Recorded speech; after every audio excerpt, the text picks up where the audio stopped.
ಮೇಲ್ಮನೆಯ ವಿಪಕ್ಷ ನಾಯಕರಾಗಿರ್ತಕ್ಕಂತಹ ಛಲವಾದಿ ನಾರಾಯಣಸ್ವಾಮಿ ಅವರು ಇವತ್ತು ನಮ್ಮ ಜೊತೆಗಿದ್ದಾರೆ. ಸರ್, ಸದ್ಯಕ್ಕೆ ಕರ್ನಾಟಕದಲ್ಲಿ ದಗದಗ ಅಂತ ಇರುವಂಥ ವಿಷಯ ಅಂತ ಅಂದರೆ ಕೋಗಿಲು ಬಡಾವಣೆಯಲ್ಲಿ ನಡೆದಿರ್ತಕ್ಕಂತಹ ಡೆಮಾಲಿಷನ್. ಅದೊಂದು 6-7 ತಿಂಗಳಲ್ಲಿ ತಲೆ ಎತ್ತಿರ್ತಕ್ಕಂಥ ಬಡಾವಣೆ. ಅದಕ್ಕೆ ಮುಂಚೆ ಅಲ್ಲಿ ಕಲ್ಲು ಗಣಿ ನಡೀತೈತೆ. 160 ಇದ್ದಿದ್ದು ಇವತ್ತು ನಾವು ಹೋಗಿ ನೋಡಿದಾಗ ಎಲ್ಲ ಹೊಸ ಇಟ್ಟಿಗೆ. ಹಳೆ ಮನೆ ಆದರೆ ಹಳೇದಾಗಿರುತ್ತೆ ಇಟ್ಟಿಗೆ. ನೀವು ನೋಡಿದ ಹಾಗೆ ಎಲ್ಲರೂ ಲೋಕಲ್ ಏಡ್ಸೇ ಇದ್ದಾರೆ ಅಥವಾ ಬೇರೆ ಕಡೆ? ನೋಡಿ, ನಮಗೆ ಮಾಹಿತಿ ಬಂದಿದ್ದು ಆ ಒಡೆದಾಕಿದ ದಿವಸ ಮಾಧ್ಯಮಗಳಲ್ಲಿ ಬಂದಿರತಕ್ಕಂಥ ಫೋಟೋಗಳು ನೋಡ್ರಿ, ಇವತ್ತಲ್ಲಿರೋರ ಫೋಟೋಗಳು ನೋಡಿ, ಎಲ್ಲರೂ ಹೊರಗಡೆಯವರು. ಇವತ್ತು ನೋಡಿದ್ರೆ ಅವ್ರು ಯಾರೂ ಇಲ್ಲ ಅಲ್ಲಿ. ಸುಮಾರು ಬಾರಿ ನಾವು ಹೇಳಿದ್ವಿ ರೋಹಿನ್ಯಾಸ್ ಇದ್ದಾರೆ, ಇವ್ರೇನ್ ಮಾಡಿದ್ದಾರೆ, ಎಲ್ಲರನ್ನು ತಗೊಂಡೋಗಿ ಬೇರೆ ಕಡೆ ಶಿಫ್ಟ್ ಮಾಡಿಬಿಟ್ಟು ಲೋಕಲ್ ಇರೋರನ್ನ ತಂದು ಕೆಲವರನ್ನೆಲ್ಲ ನಿಲ್ಲಿಸಿದ್ದಾರೆ. ಆಧಾರ್ ಕಾರ್ಡ್ಗಳಿವೆ ಅವ್ರ ಹತ್ರ, ಎಲ್ಲ ಆಧಾರ್ ಕಾರ್ಡ್ಗಳು ಬೇರೆ ಬೇರೆ ವಿಳಾಸಗಳೇ ಹೊರತು ಲೋಕಲ್ ವಿಳಾಸ ಇಲ್ಲ. ಎಷ್ಟು ದಿನದಿಂದ ಇಲ್ಲಿದ್ದೀರಿ ಅಂತಂದರೆ 25 ವರ್ಷದಿಂದ ಇದ್ದೀವಿ. ನಿನ್ನ ವಯಸ್ಸೆಷ್ಟು ಅಂದರೆ 30. ಆಧಾರ್ ಕಾರ್ಡ್ ತೆಗೆದು ನೋಡಿದರೆ ಅವ್ರ ವಯಸ್ಸೇ 24. ಜಮೀರ್ ಅವ್ರು ಹೇಳ್ತಾ ಇದ್ರು, ಇಲ್ಲಿ ಇರ್ತಕ್ಕಂಥ ಒಂದು 20 ಜನ ಮಾತ್ರ ಬೇರೆ ಕಡೆಯಿಂದ ಬಂದಿರೋರು, ಕರ್ನಾಟಕದವರು ಅಲ್ಲ, ಉಳಿದವರೆಲ್ಲ ಕರ್ನಾಟಕದವರು. ಹಾಗಾಗಿ ನಾವು ಅವರಿಗೆ ಬದಲಿ ನಿವೇಶನವನ್ನು ಕೊಡ್ತಾ ಇದ್ದೀವಿ. ಬೆಂಗಳೂರಿನಲ್ಲಿ 40 ಕಡೆ ಡೆಮಾಲಿಷನ್ಗಳಾಗಿದೆ ಇತ್ತೀಚೆಗೆ. ಎಲ್ಲೆಲ್ಲಿ ನೀವು ಮಾನವೀಯತೆ ಮತ್ತು ಮರೆಸಿ ತೋರಿಸಿದ್ದೀರಿ ಅಂದರೆ ಅಲ್ಲಿದ್ದವರೆಲ್ಲ ದಲಿತರು, ಹಿಂದುಳಿದವರು ಅನ್ನೋ ಕಾರಣ, ಇಲ್ಲಿ ಮಾತ್ರ ಮುಸ್ಲಿಮರು ಇದ್ದಾರೆ ಅನ್ನೋ ಕಾರಣವಾ? ನಿಮ್ಮ ರಾಹುಲ್ ಗಾಂಧಿ ಅವರು ಹೇಳ್ತಿದ್ರಲ್ಲ, ವೋಟ್ ಚೋರಿ ವೋಟ್ ಚೋರಿ. Who is the real vote chori? ನಾವು ಕಾಂಗ್ರೆಸ್ ಕಾಂಗ್ರೆಸ್ ಸರ್ಕಾರದ ಮೇಲೆ ಕೇರಳದವರು ಮತ್ತು ಹೈಕಮಾಂಡ್ ಈ ಎರಡು ಒತ್ತಡದಿಂದಾಗಿಯೇ ಈ ಬದಲಿ ನಿವೇಶನ ಕೊಡುವಂತಹ ಒಂದು ತುರ್ತು ಕಾರ್ಯಾಚರಣೆ ಮಾಡ್ತಾ ಇದ್ದಾರೆ. ಇಲ್ಲಿ ಯಾರಿಗೂ ಪುನರ್ವತ್ಸ್ಯ ಮಾಡೋಂಥದ್ದು ಇದೇ ಇಲ್ವಾ ಅಂತ ಹೇಳಿದ್ರು. ಒಂದೇ ದಿನದಲ್ಲಿ ಯಾಕೆ ಎಲ್ಲರೂ ಯೂಟರ್ನ್ ನೋಡಿದ್ರು? ನಿಮ್ಮ ಪಿನರಾಯಿ ವಿಜಯನ್ಗೂ ಇಲ್ಲಿಗೇನು ಸಂಬಂಧ ಇಲ್ಲ. MP ಅವ್ರನ್ನೆಲ್ಲ ಒಂದು ಟೀಮ್ ಕಳಿಸಿದ್ರು. ಇಲ್ಲಿ ನನಗೇನಾದ್ರೂ ಅಧಿಕಾರ ಇದ್ದಿದ್ರೆ ಆ ಟೀಮ್ ಪೂರ್ತಿ ನಾನು ಅರೆಸ್ಟ್ ಮಾಡಿಬಿಡ್ತಿದ್ದೆ. ಆ ಲೇಔಟ್ ಅಲ್ಲಿ ಇದ್ದಿದ್ದು 5 ದಲಿತರ ಮನೆ, 5 ಶೀಲ್ಡ್ ಆಗಿ ಯೂಸ್ ಮಾಡ್ತಾ ಇದ್ದಾರೆ. ಹೌದು, ಈ ಕಾಂಗ್ರೆಸ್ನ ಕುತಂತ್ರ ಇದು. ಅಂಬೇಡ್ಕರ್ ಅವರ ಫೋಟೋ ಇಟ್ಟ ತಕ್ಷಣ ನಮ್ಮನ್ನ ಯಾರು ಪ್ರಶ್ನೆ ಮಾಡಲ್ಲ ಅಂತ. 15 ದಿನಗಳ ಸೆಷನ್ ಅಲ್ಲಿ ಏನೂ ಕೂಡ ಚರ್ಚೆ ಆಗಲಿಲ್ಲ. ಉತ್ತರ ಕರ್ನಾಟಕ ಸಮಸ್ಯೆ ಬರೀ ಪರಿಹಾರ ಕಂಡುಕೊಳ್ಳೋಕೆ ಸಾಧ್ಯ ಆಗಿಲ್ಲ ಅಂತ ನಾವು ಚರ್ಚೆ ಅಂತ ಕೇಳೋದೆ. ಅವರು ಮಾಡೋಣ ಅನ್ನೋದೇ. ಕೇಂದ್ರದ ಪಾಲು ಏನು ಬರಬೇಕು ಅದನ್ನ ತಗೊಬನ್ನಿ. ಲವ್ ಲೆಟರ್ ಬರೀತಾರೆ ಇವರು. ಅದಕ್ಕೆ ಲೆಟರ್ ಬರ್ದಿದ್ದೀನಿ, ಇದಕ್ಕೆ ಲೆಟರ್, ಬರೀ ಲೆಟರ್ಗೆ ಎಲ್ಲ ಹೋಗುತ್ತಾ? ಗ್ಯಾರಂಟಿ ಬಗ್ಗೆ ಬಿಜೆಪಿ ಅವರು ವಿರೋಧ ಮಾಡೋ ಹಾಗಿಲ್ಲ. ಅವರು ಬೇರೆ ಬೇರೆ ಸ್ಟೇಟ್ಗಳಲ್ಲಿ ಇಂಪ್ಲಿಮೆಂಟ್ ನಾನು ಅದು ಪರ್ಮನೆಂಟ್ ಅಂತ ಹೇಳೋದಿಲ್ಲ. ಮುಳ್ಳನ್ನ ಮುಳ್ಳಿನಿಂದಲೇ ತೆಗಿ ಅಂತ ಗಾದೆ ಇದೆಯಲ್ಲ, ಹಾಗೆ ಗ್ಯಾರಂಟಿಯನ್ನ ಗ್ಯಾರಂಟಿ ಕೊಟ್ಟೇ ತೆಗಿಬೇಕು. ಛಲವಾದಿ ನಾರಾಯಣಸ್ವಾಮಿ ಅವರಿಗೂ ಪ್ರಿಯಾಂಕಾ ಖರ್ಗೆ ಅವರು ಇರುವಂತಹ ಈ ಒಂದು ಜಗಳ ದಲಿತ ನಾಯಕತ್ವ ಪಟ್ಟಕ್ಕಾಗಿ ಅಂತ ಇಲ್ಲ, ಅದರ ಅವಶ್ಯಕತೆ ನನಗಿಲ್ಲ. ನಾನು ನೇರವಾಗಿ ನಾನು ಅಂಬೇಡ್ಕರ್ ಅಲ್ಲಿದ್ದಾಗಲೂ ಇಲ್ಲಿದ್ದಾಗಲೂ ಒಂದೇ. ನನ್ನಲ್ಲಿ ವ್ಯತ್ಯಾಸ ಏನೂ ಆಗಿಲ್ಲ. ಪಕ್ಷ ಆಗಿರಬಹುದೇ, ನನ್ನ ಕಮಿಟ್ಮೆಂಟ್ ಏನಿತ್ತು ಅದು ಬದಲಾಗಿಲ್ಲ. ಮಲ್ಲಿಕಾರ್ಜುನ್ ಖರ್ಗೆ ಅವರು ಒಬ್ಬರನ್ನ ಯಾರನ್ನಾದ್ರೂ ನಿಮ್ಮವ್ರನ್ನ ಬೆಳೆಸಿದ್ದೀರಾ ಹೇಳಿ? ಒಬ್ಬನಿಗೆ ಲೈಫ್ ಕೊಟ್ಟಿದ್ದೀರಾ ಹೇಳಿ? ನಿಮ್ದಾಯ್ತು, ಮಗಂದಾಯ್ತು. ಮಗ 4 ಸಾರಿ ಟಿಕೆಟ್ ಕೊಟ್ರಿ. ಮೊದಲು ಕೊಟ್ಟಾಗ ಸೋತ, ಆಮೇಲೆ 3 ಸಾರಿ ಗೆದ್ದಿದ್ದಾರೆ. ಮೊದಲನೇ ಸಾರಿ ಗೆದ್ದ ಮಂತ್ರಿ, 2ನೇ ಸಾರಿ ಗೆದ್ದ ಮಂತ್ರಿ, 3ನೇ ಸಾರಿ ಗೆದ್ದ ಮಂತ್ರಿ, 5 ಸಾರಿ ಗೆದ್ದವರು ಮಂತ್ರಿ ಆಗಿಲ್ಲ ಕಾಂಗ್ರೆಸ್ನಲ್ಲಿ. ಅದೆಂಗೆ ನಿಮಗೆ ಮಾತ್ರ ಆಯಿತು? ಬಿಜೆಪಿಯ ಆಕ್ಟಿವ್ ಪೊಲಿಟಿಷಿಯನ್, ಮೇಲ್ಮನೆಯ ವಿಪಕ್ಷ ನಾಯಕರಾಗಿರ್ತಕ್ಕಂತಹ ಛಲವಾದಿ ನಾರಾಯಣಸ್ವಾಮಿ ಅವರು ಇವತ್ತು ನಮ್ಮ ಜೊತೆಗಿದ್ದಾರೆ. ಸರ್, ಕಾರ್ಯಕ್ರಮಕ್ಕೆ ಸ್ವಾಗತ. ನಮಸ್ಕಾರ. ಜೊತೆಗೆ ಹೊಸ ವರ್ಷದ ಶುಭಾಶಯಗಳು. ತಮಗೂ ಕೂಡ ಹೊಸ ವರ್ಷದ ಶುಭಾಶಯಗಳು. ತಮ್ಮ ಮೂಲಕ ರಾಜ್ಯದ ಜನರಿಗೂ ಕೂಡ ಶುಭವನ್ನು ಕೋರ್ತೇನೆ. ಸರ್, ಸದ್ಯಕ್ಕೆ ಕರ್ನಾಟಕದಲ್ಲಿ ದಗದಗ ಅಂತ ಇರುವಂಥ ವಿಷಯ ಅಂತ ಅಂದರೆ ಕೋಗಿಲು ಬಡಾವಣೆಯಲ್ಲಿ ನಡೆದಿರ್ತಕ್ಕಂತಹ ಡೆಮಾಲಿಷನ್. ಇವತ್ತು ನೀವು ಕೂಡ ಹೋಗಿ ಬಂದಿದ್ರಿ. ಏನು ಅನಿಸ್ತು? ಏನೇನು ನಡೀತಾ ಇದೆ ಕೋಗಿಲು ಬಡಾವಣೆಯಲ್ಲಿ? ನೋಡಿ, ಅದೊಂದು 6-7 ತಿಂಗಳಲ್ಲಿ ತಲೆ ಎತ್ತಿರ್ತಕ್ಕಂಥ ಬಡಾವಣೆ. ಅದಕ್ಕೆ ಮುಂಚೆ ಅಲ್ಲಿ ಕಲ್ಲು ಗಣಿ ನಡೀತಾ ಇತ್ತು. ಈಗ 3-4 ವರ್ಷ ಆಯಿತು ಅದು ಕಲ್ಲು ಗಣಿ ನಿಂತಾಗ ಬಹಳ ಹಳ್ಳ ಇತ್ತು. ಅದಕ್ಕೆ ಮಣ್ಣು ತುಂಬತಕ್ಕಂಥ ಕೆಲಸ ಮಾಡಿದ ಮೇಲೆ ಅದು ಸಮ ಆಗೋದಕ್ಕೆ ಮುಂಚೆ ಕೆಲವರು ಹೋಗಿ ಅಲ್ಲಿ ಮನೆಗಳನ್ನು ಕಟ್ಟಲಿಕ್ಕೆ ಪ್ರಾರಂಭ ಮಾಡಿದ್ದಾರೆ. ಒಂದು ವರ್ಷದ ಹಿಂದೆ ಸುಮಾರು 20-30 ಮನೆ ಇದ್ದದ್ದು ಈಗ ಆ ಡೆಮಾಲಿಷನ್ ಮಾಡೋ ಹೊತ್ತಿಗೆ 160 ಮನೆಗಳಾಗಿತ್ತು ಅಂತಕ್ಕಂಥ ವರದಿ ಇದೆ. 160 ಇದ್ದಿದ್ದು ಇವತ್ತು ನಾವು ಹೋಗಿ ನೋಡಿದಾಗ ಎಲ್ಲ ಹೊಸ ಇಟ್ಟಿಗೆ. ನೋಡಿ, ಹಳೆ ಮನೆ ಆದರೆ ಹಳೇದಾಗಿರುತ್ತೆ ಇಟ್ಟಿಗೆ. ಹೊಸ ಇಟ್ಟಿಗೆ ಅಂದರೆ ಇತ್ತೀಚೆಗೆ ಎಲ್ಲ ತೊಗೊಂಡೋಗಿ ಇದು ಮಾಡಿರೋದು. ಅಲ್ಲಿ ವಾಸಿಮ್ ಅಂತಕ್ಕಂಥ ಒಬ್ಬ ಲೋಕಲ್ ಲೀಡ್ರು, ಅವ್ರನ್ನ ಏನೋ ರೌಡಿ ಶೀಟ್ರ್ ಕೂಡ ಅಂತ ಹೇಳ್ತಾರೆ. ಅವ್ರನ್ನ ಕಾಂಗ್ರೆಸ್ಸು ಅಲ್ಲಿ ಲೋಕಲ್ ಅಂದರೆ ಬ್ಲಾಕ್ ಪ್ರೆಸಿಡೆಂಟ್ ಏನೋ ಮಾಡ್ಕೊಂಡಿದ್ದಾರಂತೆ, ಯೂನಿಟ್ ಪ್ರೆಸಿಡೆಂಟು. ಅವ್ರೇನು ಮಾಡಿದ್ದಾರೆ, 3, 4, 5 ಲಕ್ಷ ತೊಗೊಂಡು ಅವ್ರನ್ನೆಲ್ಲರನ್ನೂ ತರೋದು ಅಲ್ಲಿ ವಾಸ್ತವ್ಯ ಮಾಡಿ. ಇವತ್ತು ನೀವು ನೋಡಿದ ಹಾಗೆ ಎಲ್ಲರೂ ಲೋಕಲ್ ಏಡ್ಸೇ ಇದ್ದಾರೆ ಅಥವಾ ಬೇರೆ ಕಡೆ ನೋಡಿ, ನಮಗೆ ಮಾಹಿತಿ ಬಂದಿದ್ದು ಆ ಒಡೆದಾಕಿದ ದಿವಸ ಟಿ ವಿಗಳ ಮಾಧ್ಯಮಗಳಲ್ಲಿ ಬಂದಿರತಕ್ಕಂಥ ಫೋಟೋಗಳು ನೋಡಿರಿ, ಇವತ್ತು ಅಲ್ಲಿರೋರ ಫೋಟೋಗಳು ನೋಡಿ. ಆವತ್ತು ಎಲ್ಲರೂ ಹೊರಗಡೆಯವರು, ಹೆಚ್ಚಿಗೆ ಇದ್ದವರು, ಅವ್ರ ಮುಖಗಳು, ಅವರ ದಾಡಿಗಳು ಎಲ್ಲ ನೋಡಿದರೆ ಎಲ್ಲರೂ ಬೆಳ್ಳಗೆ ಅಂತಂದರೆ ನಾರ್ತ್ ಕಡೆಯವರು ಕಂಡಂಗೆ ಕಾಣ್ತಾರೆ. ಇವತ್ತು ನೋಡಿದರೆ ಅವ್ರು ಯಾರೂ ಇಲ್ಲ ಅಲ್ಲಿ. ಅಂದರೆ ಏನಾಗಿದೆ, ನಾವು ಈ ವಾರದಲ್ಲಿ ಸುಮಾರು ಬಾರಿ ನಾವು ಹೇಳಿದ್ವಿ ರೋಹಿನ್ಯಾಸ್ ಇದ್ದಾರೆ. ರೋಹಿನ್ಯಾಸ್ ನೋಡಿ, ನಮ್ಮ ಬಣ್ಣಕ್ಕೂ ಅವರ ಬಣ್ಣಕ್ಕೂ ಹೋಲಿಕೆ ಇಲ್ಲ. ಅವರು ಭಾಳ ವೈಟಾಗಿರ್ತಾರೆ, ಬೆಳ್ಳಕ್ಕೆ. ಸೊ ಆಮೇಲೆ ವೆಸ್ಟ್ ಬೆಂಗಾಲ್ ಕಡೆಯವರು, ಯು ಪಿ ಅವರು, ಯಾರೇ ಆಗಿರಲಿ. ಆದರೆ ಇವತ್ತು ಅಲ್ಲಿ ಅವರೆಲ್ಲ ಇಲ್ಲ. ಎಲ್ಲೋದ್ರು ಅವರು?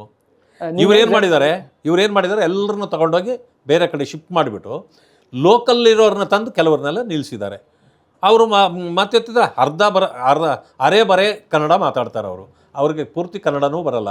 ಕೆಲವ್ರನ್ನ ನಾವು ಕೇಳಿದ್ವಿ, ನೀವು ಮೂಲತಃ ಯಾವ ಊರು ಅಂತಂದರೆ ನಾವು ತಿಪ್ಟೂರಲ್ಲಿ ಪಕ್ಕ ಕನ್ನಡ ಮಾತಾಡ್ತಾರೆ ಮುಸಲ್ಮಾನರು ಕೂಡ. ಆದರೆ ಅವ್ರಿಗೆ ಕನ್ನಡನೇ ಬರಲ್ಲ. ಯಾಕೆ ಬರಲ್ಲ ಅಂತಂದರೆ ಕಲ್ತಿಲ್ಲಂತೆ. ಆಮೇಲೆ ಆಧಾರ್ ಕಾರ್ಡ್ಗಳಿವೆ ಅವ್ರ ಹತ್ರ. ಎಲ್ಲ ಆಧಾರ್ ಕಾರ್ಡ್ಗಳು ಬೇರೆ ಬೇರೆ ವಿಳಾಸಗಳೇ ಹೊರತು ಲೋಕಲ್ ವಿಳಾಸ ಇಲ್ಲ. ಎಷ್ಟು ದಿನದಿಂದ ಇಲ್ಲಿದ್ದೀರಿ ಅಂತಂದರೆ 25 ವರ್ಷದಿಂದ ಇದ್ದೀವಿ. ನಿನ್ನ ವಯಸ್ಸೆಷ್ಟು ಅಂದರೆ 30. ಆಧಾರ್ ಕಾರ್ಡ್ ತೆಗೆದು ನೋಡಿದರೆ ಅವ್ರ ವಯಸ್ಸೇ 24. ಅಲ್ಲ, ನಿನ್ನೆ ಜಮೀರ್ ಅವ್ರು ಹೇಳ್ತಾ ಇದ್ರು, ಇಲ್ಲಿ ಇರ್ತಕ್ಕಂಥ ಒಂದು 20 ಜನ ಮಾತ್ರ ಬೇರೆ ಕಡೆಯಿಂದ ಬಂದಿರೋರು, ಕರ್ನಾಟಕದವರು ಅಲ್ಲ, ಉಳಿದವರೆಲ್ಲ ಕರ್ನಾಟಕದವರು, ಹಾಗಾಗಿ ನಾವು ಅವರಿಗೆ ಬದಲಿ ನಿವೇಶನವನ್ನು ಕೊಡ್ತಾ ಇದ್ದೀವಿ ಅಂತ. ನಾವು ಜಮೀರ್ ಅವರ ಮಾತನ್ನೇ ತಗೊಳ್ಳೋಣ. ಬೆಂಗಳೂರಿನಲ್ಲಿ 40 ಕಡೆ ಡೆಮಾಲಿಷನ್ಗಳಾಗಿದೆ ಇತ್ತೀಚೆಗೆ. ಎಲ್ಲೆಲ್ಲಿ ನೀವು ಮಾನವೀಯತೆ ಮತ್ತು ಮರ್ಸಿ ತೋರಿಸಿದ್ದೀರಿ? ಯಾರಿಗೂ ಇಲ್ಲದದ್ದ ಮರ್ಸಿ ಇಲ್ಲಿರೋರ್ಗ ಯಾಕೆ ಮರ್ಸಿ? ಅಂದರೆ ಅಲ್ಲಿದ್ದವರೆಲ್ಲ ದಲಿತರು, ಹಿಂದುಳಿದವರು ಅನ್ನೋ ಕಾರಣ, ಇಲ್ಲಿ ಮಾತ್ರ ಮುಸ್ಲಿಮರು ಇದ್ದಾರೆ ಅನ್ನೋ ಕಾರಣವಾ? ಅದರಲ್ಲೂ ಹೊರದೇಶದವರು. ನೋಡಿ, ಕಾಂಗ್ರೆಸ್ನ ಈ ನೀತಿ ಭಾಳ ಚೆನ್ನಾಗಿ ಅರ್ಥ ಆಗುತ್ತೆ. ಮುಸಲ್ಮಾನರು ಅಂದ ತಕ್ಷಣವೇ ನಮ್ಮ ವೋಟರ್ಸು ಅಂತ ನೀವು ತೀರ್ಮಾನ ತೊಗೊಂಬಿಟ್ಟಿದ್ದೀರಿ. ಅದರಿಂದಾಗಿ ಅವ್ರಿಗೆ ನಾವು ಸಹಾಯ ಮಾಡಿದರೆ ಇವರು ನಮಗೆ ವೋಟ್ ಬ್ಯಾಂಕ್ ಆಗ್ತಾರೆ. ಅಂದಮೇಲೆ ನಿಮ್ಮದು ವೋಟ್ ಚೋರಿ ತಾನೇ. ನಿಮ್ಮ ರಾಹುಲ್ ಗಾಂಧಿ ಅವರು ಹೇಳ್ತಿದ್ರಲ್ಲ, ವೋಟ್ ಚೋರಿ. Who is the real vote chori? ನಾವು ಕಾಂಗ್ರೆಸ್ ಪಾರ್ಟಿ. ಕಾಂಗ್ರೆಸ್ ಸರ್ಕಾರದ ಮೇಲೆ ಕೇರಳದವರು ಮತ್ತು ಹೈಕಮಾಂಡ್ ಈ ಎರಡು ಒತ್ತಡದಿಂದಾಗಿಯೇ ಈ ಬದಲಿ ನಿವೇಶನ ಕೊಡುವಂತಹ ಒಂದು ತುರ್ತು ಕಾರ್ಯಾಚರಣೆ ಮಾಡ್ತಾ ಇದ್ದಾರೆ. ಮೊದಲ ದಿವಸ ಏನು ಹೇಳಿದ್ರು ಮುಖ್ಯಮಂತ್ರಿಗಳು? ಯಾರು ಅವರು ಪಿನರಾಯಿ ವಿಜಯನ್ ಯಾರು ನಮ್ಮ ವಿಷಯದಲ್ಲಿ ತಲೆ ಹಾಕ್ಲಿಕ್ಕೆ ಅಂದರು. DCM ಏನು ಮಾಡಿದರು? ಅವರೇ ಹೋಗಿ ವಿಸಿಟ್ ಮಾಡಿ, ನಾವು ಇನ್ನೊಬ್ಬರು ಇದರಲ್ಲಿ ನಮ್ಮ ತಲೆ ಹಾಕೋದನ್ನು ನಾವು ಸಹಿಸೋದಿಲ್ಲ. ಇಲ್ಲಿರೋರು ಎಲ್ಲನೂ ಅನಾಥರೈಸ್ಡ್ ಕನ್ಸ್ಟ್ರಕ್ಷನ್ ಮಾಡಿಕೊಂಡಿದ್ದವರು. ಈ ಅನಾಥರೈಸ್ಡ್ ಬಿಲ್ಡಿಂಗ್ಸನ್ನು ನಾವು ತೆಗೆದುಹಾಕೋದು ಅದು ನಮ್ಮ ಡ್ಯೂಟಿ. ಅದು ಇಲ್ಲಿ ಯಾರಿಗೂ ಪುನರ್ವತ್ಸ್ಯ ಮಾಡೋಂಥದ್ದು ಇದೇ ಇಲ್ಲವಾ ಅಂತ ಹೇಳಿದ್ರು. ಒಂದೇ ದಿನದಲ್ಲಿ ಯಾಕೆ ಎಲ್ಲರೂ ಯೂಟರ್ನ್ ನೋಡಿದ್ರು? ಅಂದರೆ ನಿಮ್ಮ ಪಿನರಾಯಿ ವಿಜಯನ್ಗೂ ಇಲ್ಲಿಗೇನು ಸಂಬಂಧ ಇಲ್ಲ. ಅವರು MP ಅವ್ರನ್ನೆಲ್ಲ ಒಂದು ಟೀಮ್ ಕಳಿಸಿದ್ರು ಇಲ್ಲಿ. ನಮ್ಮವ್ರು ಯಾರಾದರೂ ನಾವು ಅಧಿಕಾರದಲ್ಲಿ ಇದ್ದಿದ್ದರೆ, ನನಗೇನಾದರೂ ಅಧಿಕಾರ ಇದ್ದಿದ್ದರೆ ಆ ಟೀಮ್ ಪೂರ್ತಿ ನಾನು ಅರೆಸ್ಟ್ ಮಾಡಿಬಿಡ್ತಿದ್ದೆ. ಯಾಕೆ ಅಂದರೆ ಇನ್ನೊಬ್ಬರು ಬಂದು ನಮ್ಮ ಅಡ್ಮಿನಿಸ್ಟ್ರೇಷನಲ್ಲಿ ಮೂಗು ತೋರಿಸ್ಲಿಕ್ಕೆ ಅವಕಾಶವೇ ಇಲ್ಲ. ಅವ್ರು MP ಇರ್ಬೋದು, ಅದು ಎಲ್ಲಿಗೆ? ನೀವು ಕೇರಳಕ್ಕೆ. ನಮ್ಮಲ್ಲಿ ನಿಮ್ಮದೇನು ಕೆಲಸ? ಆ ಕೆಲಸ ಈ ಸರ್ಕಾರ ಯಾಕೆ ಮಾಡಲಿಲ್ಲ? ಕಾಂಗ್ರೆಸ್ಗೆ ತಾಕತ್ತಿಲ್ಲ. ಓಲೈಕೆ ಅವ್ರು ಮಾಡಿದರು. ಚುನಾವಣೆ ಹತ್ರ ಬರ್ತಾ ಇದೆ, ಅದಕ್ಕೆ ಕೇರಳದ ಒಬ್ಬರಿಲ್ಲ ಅಲ್ಲಿ. ಆದರೆ ಅವ್ರಿಗೇನು ಸಂಬಂಧ ಇತ್ತು? ಮುಸ್ಲಿಮರು ಅನ್ನೋ ಕಾರಣಕ್ಕಾಗಿ ನೋಡಿ, ಇವತ್ತು ಮುಸ್ಲಿಮರು ಪೂರ್ಣ ಅಲ್ಲಿ ಕೇರಳದಲ್ಲಿ ಇವ್ರಿಗೆ ಸಪೋರ್ಟ್ ನಿಲ್ತಾವ್ರೆ. ಈಗ ಮುಸ್ಲಿಮರು ಕಾಂಗ್ರೆಸ್ಗೂ ಮುಸ್ಲಿಮರು ಬೇಕು, ಇವ್ರಿಗೂ ಕಮ್ಯುನಿಸ್ಟ್ನವ್ರಿಗೂ ಮುಸ್ಲಿಮರು ಬೇಕು. ಅವರು ಓಲೈಕೆಯಲ್ಲಿ ನಡೆದಿರ್ತಕ್ಕಂಥದ್ದು ಒಂದು. ಎರಡನೇದು, ಅದು ಬಂದ ತಕ್ಷಣ ಟ್ವೀಟ್ ಮಾಡಿದ್ದಾರೋ, ಮುಖ್ಯಮಂತ್ರಿಗಳಿಗೆ ಮಾತಾಡಿದ್ದೀನಿ, ಪುನರ್ವಸತಿ ಕಲ್ಪಿಸ್ತಾರೆ ಅಂತ ಹೇಳಿದ್ದಾರೋ ವೇಣುಗೋಪಾಲ್. ಒಂದು ಟ್ವೀಟ್ಗೆ ಅಕ್ರಮವನ್ನೇ ಸಕ್ರಮ ಮಾಡಲಿಕ್ಕೆ ಹೊರಟ ನೀವು ಕಾಂಗ್ರೆಸ್ ಸರ್ಕಾರ. ನೀವು ನಿಮ್ಮನ್ನು ವೀಕ್ ಗೌರ್ಮೆಂಟ್ ಅನ್ಬೇಕಾ, ಸ್ಟ್ರಾಂಗ್ ಗೌರ್ಮೆಂಟ್ ಅನ್ಬೇಕಾ? ಅಥವಾ ನೀವು ಇಡೀ ರಾಜ್ಯದ ಜನರನ್ನು ತೆಗೆದುಕೊಂಡೋಗಿ ಈ ಹೊರ ರಾಜ್ಯದವರ ಮುಂದೆ ತಲೆ ಬಗ್ಸಂಗೆ ಮಾಡಿದ್ದೀರಿ, ನೀವು ಮಂಡಿ ಓರಿ ಕುಳಿತಿದ್ದೀರಿ. ನಿಮಗೆ ಅಧಿಕಾರ ಮುಖ್ಯವೇ ಹೊರತು ಆಡಳಿತ ಮುಖ್ಯ ಅಲ್ಲ, ರಾಜ್ಯದ ಹಿತ ಮುಖ್ಯ ಅಲ್ಲ. ಈಗ ಒಂದು ಮಾತಿದೆ, ರೋಗಿ ಬಯಸಿದ್ದು ಹಾಲು ಅನ್ನ, ವೈದ್ಯರು ಹೇಳಿದ್ದು ಹಾಲು ಅನ್ನ ಅಂತ. ಬಿಜೆಪಿಗೆ ಈ ಥರದವಾದಂತಹ ಒಂದು ಘಟನೆಗಳು ರಾಜಕೀಯವಾಗಿ ಪುಷ್ಟಿ ನೀಡ್ತಾ ಇದೆ. ನಾವು ಬೈಕೇನೂ ಮಾಡಿಲ್ಲ. ಆ ಗಾದೆ ಬೇರೆದಕ್ಕಿರ್ಬೋದು, ನಮಗೆ ಅದು ಹೋಲಿಕೆ ಇಲ್ಲ. ಅಲ್ಲ, ಇದು ಒಂದೇ ಪ್ರಕರಣ ಅಲ್ಲ, ಯಾವುದೇ ಆಗಲಿ ರಾಜ್ಯದಲ್ಲಿ ನಡೀತಾ ಇರ್ತದೆ, ಇತ್ತೀಚೆಗೆ ನಡೀತಾ ಇರ್ತದೆ ಎಲ್ಲ ಘಟನೆಗಳು. ನಮಗೆ ಹೋಲಿಕೆ ಇಲ್ಲ. ನಾವು ರಾಷ್ಟ್ರ ಪರವಾದ ನಿಲುವುಗಳನ್ನು ತಾಳ್ತಕ್ಕಂಥವರು, ರಾಜ್ಯದ ಪರವಾದ ನಿಲುವುಗಳನ್ನು ತಾಳ್ತಕ್ಕಂಥವರು. ನಮಗೆ ನೀತಿ ನಿಯಮಗಳು ಒಂದೇ ಆಗಿರಬೇಕು. ಏನು ಈ ಯಾವುದನ್ನು ಆಧರಿಸಿ ಸಂವಿಧಾನಬದ್ಧವಾಗಿ ನಾವು ಆಡಳಿತ ಮಾಡ್ತೀವೋ ಕಾನೂನು ಎಲ್ಲರಿಗೂ ಒಂದೇ ಆಗಿರಬೇಕು. ಬಾಬಾ ಸಾಹೇಬ್ ಅಂಬೇಡ್ಕರ್ರವರು ಕೊಟ್ಟಿರ್ತಕ್ಕಂಥ ಸಂವಿಧಾನದ ತಳಗಡೆ ಪ್ರತಿಯೊಬ್ಬರು ನ್ಯಾಯ ನೀತಿ ಧರ್ಮದಿಂದ ನಾವು ಹೋಗಬೇಕು. ಇದು ನಮಗಿರ್ತಕ್ಕಂಥ. ನೀವೇನು ಮಾಡ್ತೀರಿ? ಬಾಬಾ ಸಾಹೇಬ್ ಅಂಬೇಡ್ಕರ್ರವರ ಸಂವಿಧಾನ ಉಳಿಸೋದೇ ನಮ್ಮ ಧರ್ಮ ಅಂತೀರಿ. ಇಲ್ಲೇನು ಮಾಡ್ತೀರಿ ನೀವು? ಅದರ ವಿರುದ್ಧವಾಗಿ ಕೆಲಸ ಮಾಡ್ತಾ ಇದ್ದೀರಿ. ಜಾತ್ಯತೀತ ಮಾಡೋರು ಇಲ್ಲಿ ಯಾಕೆ ನೀವು ಜಾತಿ ಧರ್ಮ ಮಾಡ್ತಾ ಇದ್ದೀರಿ? ಇದನ್ನು ಕೇಳೋದು ನಮ್ಮ ಹಕ್ಕಲ್ವೇ? ಅಲ್ಲ, ಅಂಬೇಡ್ಕರ್ ವಿಷಯ ಅಂತ ಅಂದಾಗ ನಂಗೆ ನೆನಪಾಯ್ತು, ನಿನ್ನೆ ನೀವು ಪ್ರೆಸ್ ಮೀಟಲ್ಲಿ ಭಾಳ ಗಂಭೀರವಾದ ಪ್ರಶ್ನೆ, ಗಂಭೀರವಾದ ಸಮಸ್ಯೆ ಕೂಡ ಹೌದದು. ಅಂಬೇಡ್ಕರ್ ಅವರು ಬಿಟ್ಟು ಬಿದ್ದಿದ್ದಾರೆ, ನೀವು ಅವ್ರ ಫೋಟೋ ಹಾಕೊಂಡು ಸ್ಲಮ್ಗಳನ್ನು ಕ್ರಿಯೇಟ್ ಮಾಡ್ತಾ ಇದ್ದಾರೆ. ಬೆಂಗಳೂರಲ್ಲಿ ಆ ಥರದೊಂದು ಮಾಫಿಯಾ ನಡೀತಾ ಇದೆಯಾ? ನಿಜವಾಗ್ಲೂ ಅದನ್ನು ಗಂಭೀರವಾದಂತಹ ವಿಷಯ. ನೋಡಿ, ನಾನೊಂದು ಮಾತು ಹೇಳ್ತೀನಿ. ಅಲ್ಲಿ ಬಂದಿದ್ದವರು ಎಲ್ಲಿಯವರು? ತನಿಸಂದ್ರ, ಹೆಗ್ಡೆ ನಗರ, ಯಶವಂತಪುರ, ಈ ಕಡೆ ಟ್ಯಾನ್ರಿ ರೋಡು, ಕಾಡ್ಗಂಡನಹಳ್ಳಿ, ಈ ಭಾಗಗಳವರು ಅಲ್ಲಿದ್ದವರು ನಾನು ನೋಡಿದ್ದು. ಇವ್ರಿಗೆಲ್ಲ ಮನೆಗಳಿಲ್ವಾ? ಅಲ್ಲೆಲ್ಲ ಮನೆಗಳಿವೆ ಅವ್ರಿಗೂ. ಆ ಅಡ್ರೆಸ್ಸಲ್ಲೇ ಅವರು ವಾಸ ಇದ್ದಾರೆ. ಏನಿಂಥದ್ದು ಮಾಫಿಯಾ ಇದೆ. ಕೆಲವು ಮುಸ್ಲಿಂ ನಾಯಕರುಗಳು ಈ ಜನರನ್ನು ತರೋದು, ಇಲ್ಲೊಂದು ಶೆಡ್ ಹಾಕೋದು, ಒಂದು 6 ತಿಂಗಳು 3 ತಿಂಗಳು ಅದನ್ನು ಇಟ್ಕೊಂಡಿರೋದು, ಬೇರೆ ಯಾರೋ ಬಂದವರಿಗೆ ಅದನ್ನು ಮಾರಾಟ ಮಾಡೋದು. ಅದಕ್ಕೆ ದಾಖಲೆ ಇರಲ್ಲ, ಒಂದು ಅಗ್ರಿಮೆಂಟ್ ಅಷ್ಟೇ. ಈ ರೀತಿ ವಾಸಿಮ್ ಅಂತಕ್ಕಂಥವ್ರು ಈ ಕಸಬನ್ನೇ ಮಾಡ್ತಾ ಇದ್ದವರು. ಅವನು ಕಾಂಗ್ರೆಸ್ ಮನುಷ್ಯ. ಇವತ್ತು ಅವನು ಸಿಕ್ಕಿಬಿದ್ದಾನೆ, ಆದರೂ ಅವನ್ನ ಅರೆಸ್ಟ್ ಮಾಡಿಲ್ಲ, ಅವನು ಎನ್ಕ್ವೈರಿ ಮಾಡಿಲ್ಲ. ಹೌದು, ನಾನೇ ಇವ್ರನ್ನೆಲ್ಲ ಕರ್ಕೊಂಡು ಬಂದಿದ್ದು, ಪಾಪ ಅವರು ನಿರ್ಗತಿಕರು, ಅವನೇ ಒಪ್ಕೊಂಡಿದ್ದಾನೆ, ಆದರೆ ಅವ್ರನ್ನ ಮಾತಾಡಿಸಿಲ್ಲ. ಇದೊಂದು ಮಾಫಿಯಾ. ಬಾಬಾ ಸಾಹೇಬ್ ಅಂಬೇಡ್ಕರ್ದು ಏನು ಅಂತಂದರೆ, ದಲಿತರ ಹೆಸರು ಹೇಳಿದರೆ ಅಥವಾ ಅಂಬೇಡ್ಕರ್ ಅವ್ರ ಫೋಟೋ ಇಟ್ಟರೆ ಯಾರು ಕಾಂಗ್ರೆಸ್ನ ಇದು ಯಾರೇ ಬಂದು ಅದನ್ನು ಪ್ರಶ್ನೆ ಮಾಡಲ್ಲ ಅಂಥೇಳಿ ಪ್ಯಾಟ್ರನೈಸ್ ತಗೊಳ್ಳೋದು ಇದು. ನಾನು ಹೇಳ್ತೇನೆ, ಬಾಬಾ ಸಾಹೇಬ್ ಅಂಬೇಡ್ಕರ್ರವರು ಈ ದೇಶದ ಪ್ರತಿಯೊಬ್ಬರಿಗೂ ನ್ಯಾಯ ಕೊಟ್ಟಿರೋರು, ಅದನ್ನು ಒಪ್ಪೋಣ. ಆದರೆ ನೀವು ಮಾಡ್ತಕ್ಕಂಥ ಅನಾಹುತಗಳಿಗೆ, ತಪ್ಪುಗಳಿಗೆ ಅಂಬೇಡ್ಕರ್ ಅವರ ಫೋಟೋನ ನೀವು ಇಟ್ಟು ರಕ್ಷಣೆ ಪಡೆಯೋದು ಎಷ್ಟು ಸರಿ? ಅದಕ್ಕೆ ನಾನು ಹೇಳಿದ್ದು, ಬಾಬಾ ಸಾಹೇಬ್ ಅಂಬೇಡ್ಕರ್ರವರು ಪ್ರತಿಯೊಬ್ಬರಿಗೂ ಕೂಡ ನ್ಯಾಯ ಕೊಡಿಸಿದ್ದಾರೆ ಸರಿ, ಆದರೆ ಅವರನ್ನು ತಗೊಂಡೋಗಿ ನೀವು ಬಿಟ್ಟಿಯಾಗಿ ಬಿದ್ದಿಲ್ಲ. ಅವರ ಫೋಟೋ ಇಟ್ಕೊಂಡು ನೀವು ರಕ್ಷಣೆ ತಗೊಳ್ಳಿಕ್ಕೆ, ತಪ್ಪುಗಳಿಗೆಲ್ಲ ಅವ್ರನ್ನ ಉಪಯೋಗಿಸಬಾರ್ದು. ನೀವು ಮಾಡೋ ಅನಾಚಾರಕ್ಕೆ ಅವ್ರ ಫೋಟೋ ಯಾಕೆ ಉಪಯೋಗ ಮಾಡ್ತೀರಿ? ದಲಿತರು ನೋಡಿ, ಇಷ್ಟು ಆದರೂ ಕೂಡ ಆ ಲೇಔಟಲ್ಲಿ ಇದ್ದಿದ್ದು 5 ದಲಿತರ ಮನೆ, 5 ಶೀಲ್ಡ್ ಆಗಿ ಯೂಸ್ ಮಾಡ್ತಾ ಇದ್ದಾರೆ. ಹೌದು, ಈ ಕಾಂಗ್ರೆಸ್ನ ಕುತಂತ್ರ ಇದು. ಏನಂದರೆ ಅಂಬೇಡ್ಕರ್ ಅವರ ಫೋಟೋ ಇಟ್ಟ ತಕ್ಷಣ ನಮ್ಮನ್ನು ಯಾರೂ ಪ್ರಶ್ನೆ ಮಾಡಲ್ಲ ಅಂತ.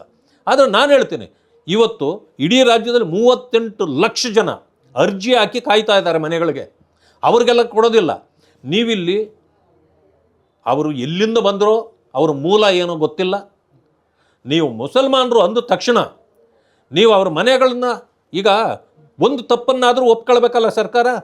ನಾನು ಕೇಳ್ತೇನೆ, ನೀವು ಯಾವ ಕಾರಣಕ್ಕೆ ಆ ಮನೆಗಳನ್ನು ಧ್ವಂಸ ಮಾಡಿದ್ರಿ? ಅವರೆಲ್ಲ ಅನಾಥರೈಸ್ಡ್ ಆಕ್ಯುಪೆಂಟ್ಸ್ ಅಂತ ತಾನೆ. ಒಂದು ಸಮಯ ನೀವು ಆ ರೀತಿ ಮಾಡಿದ ಮೇಲೆ ಪುನರ್ವತಿಸಿ ಕಲ್ಪಿಸೋದಿದೆಯಲ್ಲ, ಅದು ತಪ್ಪು.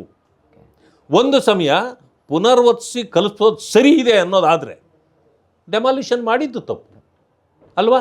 2ರಲ್ಲಿ ಒಂದು ತಪ್ಪನ್ನು ಸರ್ಕಾರ ಮಾಡಿದೆ, ಒಪ್ಕೊಳ್ಬೇಕಲ್ಲ. ಅದನ್ನು ಯಾಕೆ ಒಪ್ಕೊಳ್ಳೋದಿಲ್ಲ ನೀವು? ಇದಕ್ಕೆ ಬಾಬಾ ಸಾಹೇಬ್ ಅಂಬೇಡ್ಕರ್ ಅವ್ರ ಫೋಟೋ ನಾವು ಇವಾಗ ಹೋಗಿದ್ದೆ ಅಲ್ಲ, ಅಲ್ಲಿದೆ, ಫೋಟೋಗಳಿದೆ ಎಲ್ಲ ಕಡೆನೂ. ಅಲ್ಲ, ಇದೊಂದೇ ಕಡೆ ಅಲ್ಲ, ಬೆಂಗಳೂರಿನ ಸಾಕಷ್ಟು ಎಲ್ಲ ಕಡೆಯಲ್ಲೂ ಎಲ್ಲೆಲ್ಲಿ ಇವರು ತಪ್ಪು ಕೆಲಸಗಳನ್ನು ಮಾಡ್ತಾರೋ ಅದಕ್ಕೆ ಬಾಬಾ ಸಾಹೇಬ್ ಅಂಬೇಡ್ಕರ್ ಅವರ ಫೋಟೋ ಹಾಕ್ತಾರೆ. ನಾನು ಸರ್ಕಾರಕ್ಕೆ ಒತ್ತಾಯ ಮಾಡ್ತೇನೆ, ಎಲ್ಲೂ ಕೂಡ ಇಂಥ ಕಡೆಯಲ್ಲಿ ಯಾರೇ ಫೋಟೋ ಇಟ್ಟರೆ ಆ ಫೋಟೋ ತೆರವುಗೊಳಿಸ್ಬೇಕು. ನಾವು ಒಪ್ಪಕ್ಕಾಗೋದಿಲ್ಲ. ಇದು ಬಾಬಾ ಸಾಹೇಬರಿಗೆ ಕಪ್ಪು ಮಸಿ ಬಳಿಯತಕ್ಕಂಥ ಕೆಲಸವನ್ನು ಕೆಲವರು ಮಾಡ್ತಾರೆ. ಅವರು ಹೊಟ್ಟೆಪಾಡಿಗಾಗಿ ಮಾಡ್ತಕ್ಕಂಥವ್ರು. ಬಾಬಾ ಸಾಹೇಬ್ ಅಂಬೇಡ್ಕರ್ ಅವರ ಫೋಟೋನ ಎತ್ತರದ ವಿಚಾರಗಳಿಗೆ, ಘನ ವಿಚಾರಗಳಿಗೆ ಬಳಸಬೇಕೇ ಹೊರತು ಈ ರೀತಿ ವಿಚಾರಗಳಿಗೆ ಬಳಸಬಾರ್ದು ಸರ್ಕಾರ ಎಚ್ಚರಿಕೆಯಿಂದ ಮಾಡಬೇಕು ಅಂತ ಹೇಳ್ತೇನೆ. ಸರ್, ಈ ವಿಷಯದಿಂದ ಹೊರತುಪಡಿಸಿ ಈ ಸರಿ ಭಾಳ ದೊಡ್ಡ ನಿರೀಕ್ಷೆ ಇತ್ತು ಬೆಳಗಾವಿ ಅಧಿವೇಶನದ ಬಗ್ಗೆ ಜನರಲ್ಲಿ. ಉತ್ತರ ಕರ್ನಾಟಕದ ಸಮಸ್ಯೆಗಳ ಬಗ್ಗೆ ಚರ್ಚೆ ನಡೆಯುತ್ತೆ, ಸಾಕಷ್ಟು ಸಮಸ್ಯೆಗಳಿಗೆ ಪರಿಹಾರವೂ ಕೂಡ ಈ ಒಂದು ಸಮಯದಲ್ಲಿ ತಗೊಳ್ತಾರೆ ಅಂತ ಹೇಳಿ, ಅದೆಲ್ಲವೂ ಕೂಡ ನೀವು ಹೋಗಿರ್ತಕ್ಕಂತಹ ಉದ್ದೇಶ ಈಡೇರ್ತಾ ಇದೆ ಸರಿ? ಈ ಸರ್ಕಾರ ಆ ಉದ್ದೇಶಗಳನ್ನು ಈಡೇರಿಸುವ ನಿಟ್ಟಿನಲ್ಲಿ ಕೆಲಸವೇ ಮಾಡಲ್ಲ. ನಾನು ಇಲ್ಲ, ಈ ಸರಿ 2ನೇ ದಿನದಿಂದಲೇ ಮೇಲ್ಮನೆಯಲ್ಲಿ ಮತ್ತು ಕೆಳಮನೆಯಲ್ಲಿ ಕೂಡ ಚರ್ಚೆ ಸ್ಟಾರ್ಟ್ ಆಗುತ್ತೆ. ಫಸ್ಟ್ ಟೈಮ್ ಅಂತ ಅನಿಸುತ್ತೆ ಉತ್ತರ ಕರ್ನಾಟಕದ ಬಗ್ಗೆ 2ನೇ ದಿನದಿಂದ ಚರ್ಚೆ ಬರುತ್ತೆ. ಆದರೆ ಯಾವ್ಯಾವ ಸಮಸ್ಯೆಗಳು ಭಾಳ ದೊಡ್ಡದಿದ್ದು, ಯಾವ್ಯಾವ ಸಮಸ್ಯೆಗಳಿಗೆ ಪರಿಹಾರ ಕಂಡುಕೊಳ್ಳೋದಾಯ್ತು? ಯಾವುದಕ್ಕೂ ಪರಿಹಾರ ಸಿಕ್ಕಿಲ್ಲ. ನಾನು ಇದು ಪ್ರಾರಂಭಕ್ಕೆ ಮುಂಚೆ ನಮ್ಮ ಸಭಾಪತಿಗಳಿಗೆ ಪತ್ರ ಬರೆದೆ. ಸುಮಾರು 15-20 ಅಂಶಗಳನ್ನು ನಾನು ಇದು ಮಾಡಿ, ಈ ವಿಚಾರಗಳೇ ಚರ್ಚೆ ಆಗಬೇಕು. 31-40 ಬಿಲ್ಗಳು ಇಲ್ಲಿಂದ ತೊಗೊಂಬರ್ತಿದ್ದಾರೆ. ಯಾವೂ ಕೂಡ ಬೆಂಗಳೂರಿನ ವಿಷಯಗಳು ಅಲ್ಲಿ ಚರ್ಚೆ ಆಗೋದು ಬೇಡ. ಫೆಬ್ರವರಿ ಅಥವಾ ಮಾರ್ಚ್ನಲ್ಲಿ ಇಲ್ಲಿ ಕರೆದಾಗ ಇಲ್ಲಿ ಮಾಡೋಣ. ನೀವು ಅದಕ್ಕೆ ಅವಕಾಶ ಕೊಡಲೇಬಾರ್ದು. ಈ ಉತ್ತರ ಕರ್ನಾಟಕದ ವಿಚಾರ, ಉತ್ತರ ಕರ್ನಾಟಕ ಅಂದರೂ ಕೂಡ ಕೆಲವರು ಒಪ್ಪಲಿಲ್ಲ. ಅಲ್ಲಿ ಕಲ್ಯಾಣ ಕರ್ನಾಟಕ ಬೇರೆ, ಕಿತ್ತೂರು ಕರ್ನಾಟಕ ಬೇರೆ. ಕಿತ್ತೂರು ಕರ್ನಾಟಕ ಕಲ್ಯಾಣ ಕರ್ನಾಟಕಕ್ಕಿಂತ ಭಾಳ ಚೆನ್ನಾಗಾಗಿದೆ. ಆದರೆ ಎರಡನ್ನೂ ನೀವು ಸೇರಿಸಿ ನಾವು ಇದು ಸಮಸ್ಯೆಗಳಿದೆ ಅಂತೇಳಿ ನಮಗೆ ಬರ್ತಕ್ಕಂಥ ಸವಲತ್ತುಗಳನ್ನ ನೀವು ಒಂದು ಕಡೆ ತೊಗೊಂಡೋಗ್ಬಿಡ್ತೀರಿ ಅಂತ ಅದಕ್ಕೂ ಕೂಡ ಆಕ್ಷೇಪಣೆ ಪ್ರಾರಂಭ ಮಾಡಿದ್ರು. ಅದು ಏನೇ ಇರಲಿ, ಉತ್ತರ ಕರ್ನಾಟಕವೇ. ಆದರೆ ಸಮಸ್ಯೆಗಳು ಇವತ್ತು ನೀರಾವರಿ ಸಮಸ್ಯೆಗಳು ಬೇಕಾದಷ್ಟಿತ್ತು. ರೈತರ ಸಮಸ್ಯೆಗಳು ಕೇಳೋರಿಲ್ಲ. ಕಬ್ಬು ಬೆಳೆಗಾರರ ಸಮಸ್ಯೆ ಇದೆ. ಅನೇಕರು ಬೆಳೆ ಹಾನಿಯಾಗಿದೆ. ಮನೆಗಳು ಇವತ್ತಿನವರೆಗೆ ಸುಮಾರು 13,000 ಮನೆಗಳು ಬಿದ್ದೋಗಿವೆ. ಅವರಿಗೆ ಹಣ ಕೊಟ್ಟಿಲ್ಲ. ಮನೆಗಳು ಕಟ್ಟಿಕೊಡೋ ಯಡಿಯೂರಪ್ಪ ಅವರು ಮುಖ್ಯಮಂತ್ರಿ ಇರುವಾಗ, ಅವರು ಮುಖ್ಯಮಂತ್ರಿ ಆದ ತಕ್ಷಣ ಮಳೆ ಬಂದುಬಿಡ್ತು. ಸುಮಾರು 1 ತಿಂಗಳ ಕಾಲ ಕ್ಯಾಬಿನೆಟ್ ಕೂಡ ಅವರು ಮಾಡಲೇ ಇಲ್ಲ. ಒಬ್ಬರೇ ಓಡಾಡಿ ಎಲ್ಲ ಪರಿಹಾರಗಳನ್ನು ಕೊಟ್ಟರು. ಆದರೆ ಇವರು ಪೂರ್ತಿ ಕ್ಯಾಬಿನೆಟ್ ಇದ್ದುಕೊಂಡು ಒಬ್ಬ ಮಂತ್ರಿ ಇವತ್ತು ಹಳ್ಳಿಗಾಡಿಗೆ ಹೋಗಲ್ಲ. ಯಾಕೆ? ಇವ್ರಿಗೆ ಐಷಾರಾಮಿ ಜೀವನ ಬೇಕು. ಆರಾಮಾಗಿ ಲೂಟಿ ಮಾಡ್ಕೊಂಡು ಮನೆತನಗಳನ್ನು ಕಾಪಾಡ್ಕೊಳ್ಬೇಕೇ ಹೊರತು ಸಮಾಜವನ್ನು ಕಾಪಾಡಬೇಕು ಅಂತ ಇವ್ರಿಗೆ ಯಾರಿಗೂ ಕಮಿಟ್ಮೆಂಟ್ ಇಲ್ಲ. ಆ ಕಾರಣದಿಂದ ಈ ವಿಚಾರಗಳನ್ನೇ ಚರ್ಚೆ ಮಾಡಬೇಕು. ಆ ಪ್ರಾಂತ್ಯದ ಜನರಿಗೆ ಇದು ಹತ್ತಿರಬೇಕು. ನೋಡಿ, ನೀವು ಎಷ್ಟು ಕಳಪೆ ಆಗಿದೆ ಅಂತಂತಂದರೆ, KKRDB ಕೊಟ್ಟಿದ್ದೀರಿ, 5,000 ಕೊಟ್ಟಿದ್ದೀವಿ, 5,000 ಕೋಟಿ, 3,000 ಕೋಟಿ, 6,000 ಕೋಟಿ ಮಾತಾಡ್ತೀರಿ. ಏನಾಗಿದೆ ಅಲ್ಲಿ? ಅದೇ ನಿಮ್ಮ ಪಕ್ಷದ AICC ಅಧ್ಯಕ್ಷರು ಹೇಳ್ತಾರೆ, ನಾವು ಬೆಂಗಳೂರು ಅಥವಾ ಮೈಸೂರು ಪ್ರಾಂತ್ಯದ ಸಮಕ್ಕೆ ಬರಬೇಕಾದ್ರೆ ಇನ್ನು 100 ವರ್ಷ ಆದರೂ ಸಾಕಾಗೋದಿಲ್ಲ ಅಂತ ಹೇಳ್ತಾರೆ. ಅಂದಮೇಲೆ ಯಾವ ಮಟ್ಟಕ್ಕೆ ಆ ಪ್ರದೇಶಗಳು ಇದೆ ಅನ್ನೋದನ್ನು ಯೋಚನೆ ಮಾಡಬೇಕು. ಇಷ್ಟು ಹಣ ಕೊಟ್ಟರು, ಹಣ ಎಲ್ಲೋಯ್ತು, ಕೆಲಸ ಎಲ್ಲಾಗಿದೆ, ಅದಕ್ಕೆ ಅಕೌಂಟಬಿಲಿಟಿನೇ ಇಲ್ಲ. ಇವೆಲ್ಲ ಇದ್ದು ಇಂಥ ಪರಿಸ್ಥಿತಿಯಲ್ಲಿ ಅದರ ಬಗ್ಗೆ ಚಿಂತೆ ಮಾಡೋದು ಬಿಟ್ಟು ನೀವು ಬರೀ ಬೆಂಗಳೂರು ನೋಡಿ, ಇಂಡಸ್ಟ್ರಿ ಬರ್ತದೆ ಎಲ್ಲ ಬೆಂಗಳೂರು ಸುತ್ತ. ರೈತರ ಜಮೀನುಗಳು ಇವತ್ತು 20 ಕೋಟಿ 30 ಕೋಟಿಗೆ ಹೋಗ್ತದೆ ಒಂದೊಂದು ಎಕರೆ. ಈ ಸರ್ಕಾರ ಏನು ಮಾಡ್ತಾ ಇದೆ ಗೊತ್ತಾ? 60,000 ಎಕರೆನ ಬೆಂಗಳೂರು ಸುತ್ತಮುತ್ತ, ಅಂದರೆ ರಾಮನಗರ ಇರ್ಬೋದು, ಕನಕಪುರ ಇರ್ಬೋದು, ಆನೇಕಲ್ಲು, ಹೊಸಕೋಟೆ, ದೇವನಹಳ್ಳಿ, ದೊಡ್ಡಬಳ್ಳಾಪುರ, ಈ ಪ್ರಾಂತ್ಯದಲ್ಲೆಲ್ಲ 60,000 ಎಕರೆಯನ್ನು ತೊಗೊಳ್ತದಂತೆ. ಒಂದೊಂದು ಎಕರೆ 30-40 ಕೋಟಿ ಹೋಗ್ತಾ ಇದೆ ಇವತ್ತು. ಅಂಥದ್ದನ್ನು ತೊಗೊಂಡು ಇಂಡಸ್ಟ್ರಿ ಮಾಡ್ತೀವಿ ನಾವು, ಡೆವಲಪ್ಮೆಂಟ್. ನೀವು ಇಲ್ಲಿ ಡೆವಲಪ್ಮೆಂಟ್ ಮಾಡೋದ್ರಿಂದ ಉತ್ತರ ಕರ್ನಾಟಕ ಹಾಳಾಗ್ತದೆ. ಅಲ್ಲ, ನಿಮ್ಮ ಪ್ರಕಾರ ಈ 15 ದಿನಗಳ ಸೆಷನಲ್ಲಿ ಏನೂ ಕೂಡ ಚರ್ಚೆ ಆಗಲಿಲ್ಲ ಉತ್ತರ ಕರ್ನಾಟಕ ಸಮಸ್ಯೆ ಪರಿಹಾರ ಕಂಡುಕೊಳ್ಳೋಕೆ ಸಾಧ್ಯ ಆಗಿಲ್ಲ ಅಂತ? ನಾವು ಚರ್ಚೆ ಅಂತ ಕೇಳೋದೆ, ಅವರು ಮಾಡೋಣ ಅನ್ನೋದೇ. ಕೊನೆಯಲ್ಲಿ ನಾವು ಎಲ್ಲ ಸುಳ್ಳು ನಾವು ಈ ಪ್ರಾಂತ್ಯಕ್ಕೆ ನಾವು ಈ ನೀರಾವರಿ ಕೊಟ್ಟಿದ್ದೀವಿ. ಇದು ಒಂದು ಮಾತೇಳಿ ಕೇಂದ್ರ ಸರ್ಕಾರ ನಮಗೆ ಸಹಕರಿಸಿಲ್ಲ, ಕೇಂದ್ರ ಸರ್ಕಾರ ನಮಗೆ ಅದು ಕೊಟ್ಟಿಲ್ಲ, ಕೇಂದ್ರ ಸರ್ಕಾರ ನಮಗೆ. ನೀವು ಕೇಂದ್ರವನ್ನೇ ನಂಬ್ಕೊಂಡು ಅಧಿಕಾರಕ್ಕೆ ಬಂದಿರೋದು. ನಿಮ್ಮ ಪಾಲೇನು? ಮೊದಲು ನಿಮ್ಮ ಪಾಲು ಏನು ಅನ್ನೋದನ್ನು ಪ್ರೂವ್ ಮಾಡಿ. ಅದಾದ ಮೇಲೆ ಹೋಗಿ ಕೇಂದ್ರದ ಪಾಲು ಏನು ಬರಬೇಕು ಅದನ್ನು ತಗೊಬನ್ನಿ. ಲವ್ ಲೆಟ್ರ್ ಬರೀತಾರೆ ಇವರಲ್ಲಿ, ಅದಕ್ಕೆ ಲೆಟ್ರ್ ಬರೆದಿದ್ದೀನಿ, ಇದಕ್ಕೆ ಲೆಟ್ರ್, ಬರೀ ಲೆಟ್ರಿಗೆ ಎಲ್ಲ ಆಗೋಗುತ್ತಾ? ಹಾಗಿದ್ಮೇಲೆ ಲೆಟ್ರಿಗೆ ಎಲ್ಲ ಆಗೋಂಗಿದ್ರೆ ಇನ್ನೇನು ನಿಮ್ಮದು ಕಡಿಮೆ ಏನಿದೆ? ಇವೆಲ್ಲ ಆಗೋದಿಲ್ಲ. ಏನು ಪಾಲಿಸಿಗಳಿರ್ತದೆ, ಕೇಂದ್ರಕ್ಕೆ ನೀವು ಕಳಿಸ್ತಕ್ಕಂಥ ಪತ್ರ ಬೇರೆ. ಆದರೆ ಅಲ್ಲಿ ಒಂದು ಸ್ಕೀಮ್ ಮಾಡಬೇಕಂದ್ರೆ ನೀವು ಇಲ್ಲಿಂದ ರಿಪೋರ್ಟ್ ಕೊಡಬೇಕು. ಆ ರಿಪೋರ್ಟ್ ಆದಮೇಲೆ ನೀವು ಹೋಗಿ ಅಲ್ಲಿ ಕೂತ್ಕೊಂಡು ಅದಕ್ಕೆ ನಮ್ಮದು ಇಷ್ಟು ಬರುತ್ತೆ, ನಿಮ್ಮದು ಇಷ್ಟು ಬರುತ್ತೆ, ನಾವು ಇಷ್ಟು ಖರ್ಚು ಮಾಡಿದ್ದೀವಿ ತೋರಿಸ್ಬೇಕು. ಅದು ಎಲ್ಲವನ್ನು ಆದಾಗ ಅವರ ಭಾಗ ಏನು ಅನ್ನೋದನ್ನು ಕ್ಲೇಮ್ ಮಾಡಬೇಕು. ಇದೇ ವಿಚಾರಕ್ಕೆ ಸರ್ ನನಗೆ ಈ ಥರದ ವಿಚಾರಗಳು ಬಂದಾಗ ಬಿ ಜೆ ಪಿಯ ಬಗ್ಗೆ ಜನರಿಗೊಂದು ಅಭಿಪ್ರಾಯ ಇದೆ. ಏನು ಬಿ ಜೆ ಪಿ ನಾಯಕರು ಕಾಂಗ್ರೆಸ್ನವ್ರು ಏನಾದ್ರು ಒಂದು ಹೇಳಿಕೆ ಕೊಟ್ಟ ಕೌಂಟ್ರ್ ಮಾಡೋದಕ್ಕೆ ಬರ್ತಾರೆ. ಈ ರೀತಿಯಾದಂಥ ಹೋರಾಟಗಳನ್ನು ರೂಪಿಸೋದಕ್ಕೆ, ಜನಾಭಿಪ್ರಾಯಗಳನ್ನು ರೂಪಿಸೋದಕ್ಕೆ ಬಿ ಜೆ ಪಿ ನಾಯಕರು ಸೋಲ್ತಾ ಇದ್ದಾರೆ ಅಂತಕ್ಕಂಥ ಹೊರಗಡೆ ಒಂದು ಒಪಿನಿಯನ್ ಇದೆ ಜನರಲ್ಲಿ. ಅಲ್ಲ, ಒಬ್ಬೊಬ್ಬರಲ್ಲೊಂದು ಅಭಿಪ್ರಾಯಗಳಿರ್ತದೆ. ಅವರವರ ಅಭಿಪ್ರಾಯಗಳನ್ನು ವ್ಯಕ್ತಪಡಿಸಲಿಕ್ಕೆ, ತಿಳಿಸಲಿಕ್ಕೆ ಅವರು ಸ್ವತಂತ್ರರು. ನಾನು ಅವರ ಅಭಿಪ್ರಾಯಗಳನ್ನು ವಿರೋಧಿಸೋದಿಲ್ಲ. ಆದರೆ ನಾವು ಮಾಡ್ತಕ್ಕಂಥ ಕೆಲಸವನ್ನು ಕಾನೂನಾತ್ಮಕವಾಗಿ ಜನರಿಗೆ ಒಪ್ಪುವ ರೀತಿಯಲ್ಲಿ ನಾವು ಮಾಡ್ತಿದ್ದೀವಿ. ಇಲ್ಲೇನಾಗುತ್ತೆ, ಕೆಲವರಿಗೆ ಯಾರು ನಮ್ಮ ವಿರೋಧ ಇರ್ತಾರೋ ಅವರು ಹಾಗೆ ಮಾತಾಡೋದು ಸಹಜ ಇರ್ತದೆ. ಕಾಂಗ್ರೆಸ್ನವರು ನೋಡಿ, ಕೆಲವರು ಕಾಂಗ್ರೆಸ್ನವರು ಇವತ್ತು ವಿಷ ಉಣ್ಣಿಸ್ತಾ ಇದ್ದಾರೆ ಜನರಿಗೆ, ಆದರೂ ಅವ್ರಿಗೆ ಓಟ್ ಹಾಕಲ್ವ ಅವರು? ಕಾಂಗ್ರೆಸ್ ಸರ್ಕಾರ ಇವತ್ತು ವಿಷ ಕೊಡ್ತಾ ಇದೆ ಜನರಿಗೆ, ಆದರೂ ಆ ಜನ ಮಾತ್ರ ಅವ್ರಿಗೆ ಓಟ್ ಹಾಕ್ತಾರೆ. ಅವ್ರು ಮಾಡಿದ್ದು ತಪ್ಪು ಅಂತ ಯಾವತ್ತಾದ್ರೂ ಹೇಳ್ತಾರ? ನಮ್ಮ ಪರವಾಗಿರೋರು ನಮ್ಮ ಪರವಾಗಿ ಇರ್ತಾರೆ, ಅವ್ರ ಪರವಾಗಿರೋರು ಅವ್ರು. ಅದನ್ನು ನೋಡಿ ನಾವು ಕೆಲಸ ಮಾಡಬಾರ್ದು ಅಂತ ತಕ್ಷಣ ಈ ಪಟ್ಟಣ ಪಂಚಾಯತಿ ಚುನಾವಣೆಗಳು ಇತ್ತೀಚೆಗೆ ಬಿಜೆಪಿ ಪಕ್ಷಕ್ಕೆ ಒಂದು ಪಾಸಿಟಿವ್ ವೈಬ್ಸ್ ಕೊಡ್ತಾ ಇದೆಯಾ? ಅದು ಮುಂದೆ ಆಗಬಹುದಾದದ್ದನ್ನು ಇವತ್ತು ತೋರಿಸ್ಲಿಕ್ಕೆ ಹೊರಟು ಒಂದು ದಿಕ್ಸೂಚಿ. ಯಾಕೆಂತಂದರೆ ಕಾಂಗ್ರೆಸ್ನ ಇಂತಹ ದುರಾಡಳಿತ ಜನ ಯಾವತ್ತೂ ಕಂಡಿರ್ಲಿಕ್ಕೆ ಸಾಧ್ಯ ಇಲ್ಲ. ಈ ಮೇಲೆ ಭಾಷಣ ಮಾತ್ರ ಬೇರೆ, ನಡವಳಿಕೆನೇ ಬೇರೆ. ಯಾರಿಗೂ ಕೂಡ ಈ ಸರ್ಕಾರ ಬಂದ ಮೇಲೆ ಒಳಿತಾಗಿಲ್ಲ.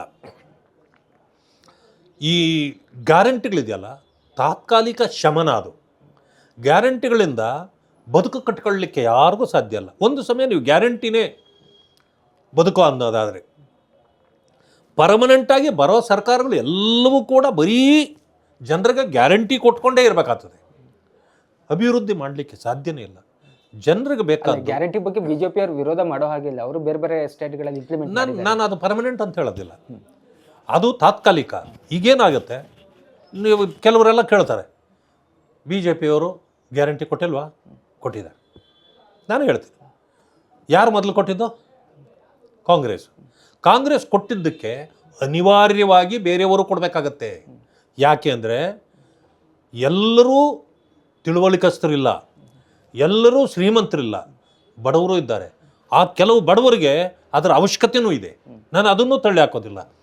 ಏನಾಗುತ್ತೆ, ಮುಳ್ಳನ್ನು ಮುಳ್ಳಿನಿಂದಲೇ ತೆಗಿಯಂತ ಗಾದೆ ಇದೆಯಲ್ಲ, ಹಾಗೆ ಗ್ಯಾರಂಟಿಯನ್ನು ಗ್ಯಾರಂಟಿ ಕೊಟ್ಟೇ ತೆಗಿಬೇಕು, ಇಲ್ಲ ಅಂತಂದ್ರೆ ಆಗೋದಿಲ್ಲ. ಒಂದು ಸಮಯ ಹಾಗೆ ಇಲ್ಲ. ಅದಕ್ಕೆ ಒಂದು ಸಮಯ ಕಾಂಗ್ರೆಸ್ ಗ್ಯಾರಂಟಿ ಕೊಟ್ಟಿದೆ, 5 ಗ್ಯಾರಂಟಿ. ನಾಳೆ ದಿವಸ ಇದನ್ನು ಅವರು ಕೊಟ್ಕೊಂಡೇನೆ ಅವ್ರನ್ನ ಓಲೈಕೆ ಮಾಡ್ಕೊಂಡೇ ಇದ್ದರೆ, ಕೊಡಲಾರ್ದವನು ಬಂದವನೇ ಕೊಡಲ್ಲ ಅವನು ಅಂತ ಅನ್ನೋದಾದರೆ ಕೆಲವು ಜನ ಓಟ್ ಹಾಕೋದಿಲ್ಲ.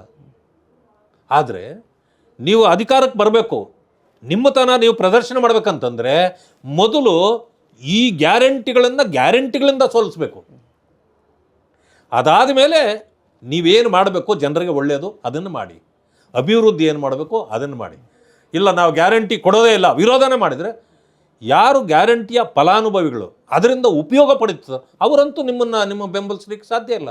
ಆಮೇಲೆ ಗ್ಯಾರಂಟಿ ಪರವಾಗಿ ಇವತ್ತು ಜನ ಇಲ್ಲ, ಕಾಂಗ್ರೆಸ್ ಪರವಾಗಿಲ್ಲ ಅಂತೇಳಿ ಬಿ ಜೆ ಪಿದು ಒಂದು ಅಭಿಪ್ರಾಯ ಇದೆ. ಈಗ ನಿಮ್ಮ ಕಣ್ಣು ಮುಂದೆ 2 ಚುನಾವಣೆಗಳಿದೆ, ಉಪಚುನಾವಣೆ ಇದೆ. ಒಂದು ಬಾಗಲಕೋಟೆದು ಇದೆ, ಇನ್ನೊಂದು ದಾವಣಗೆರೆದಿದೆ. ಈ 2-3 ತಿಂಗಳಲ್ಲೋ 4 ತಿಂಗಳಲ್ಲೋ ಅದು ಆಗುವಂಥ ಚುನಾವಣೆ.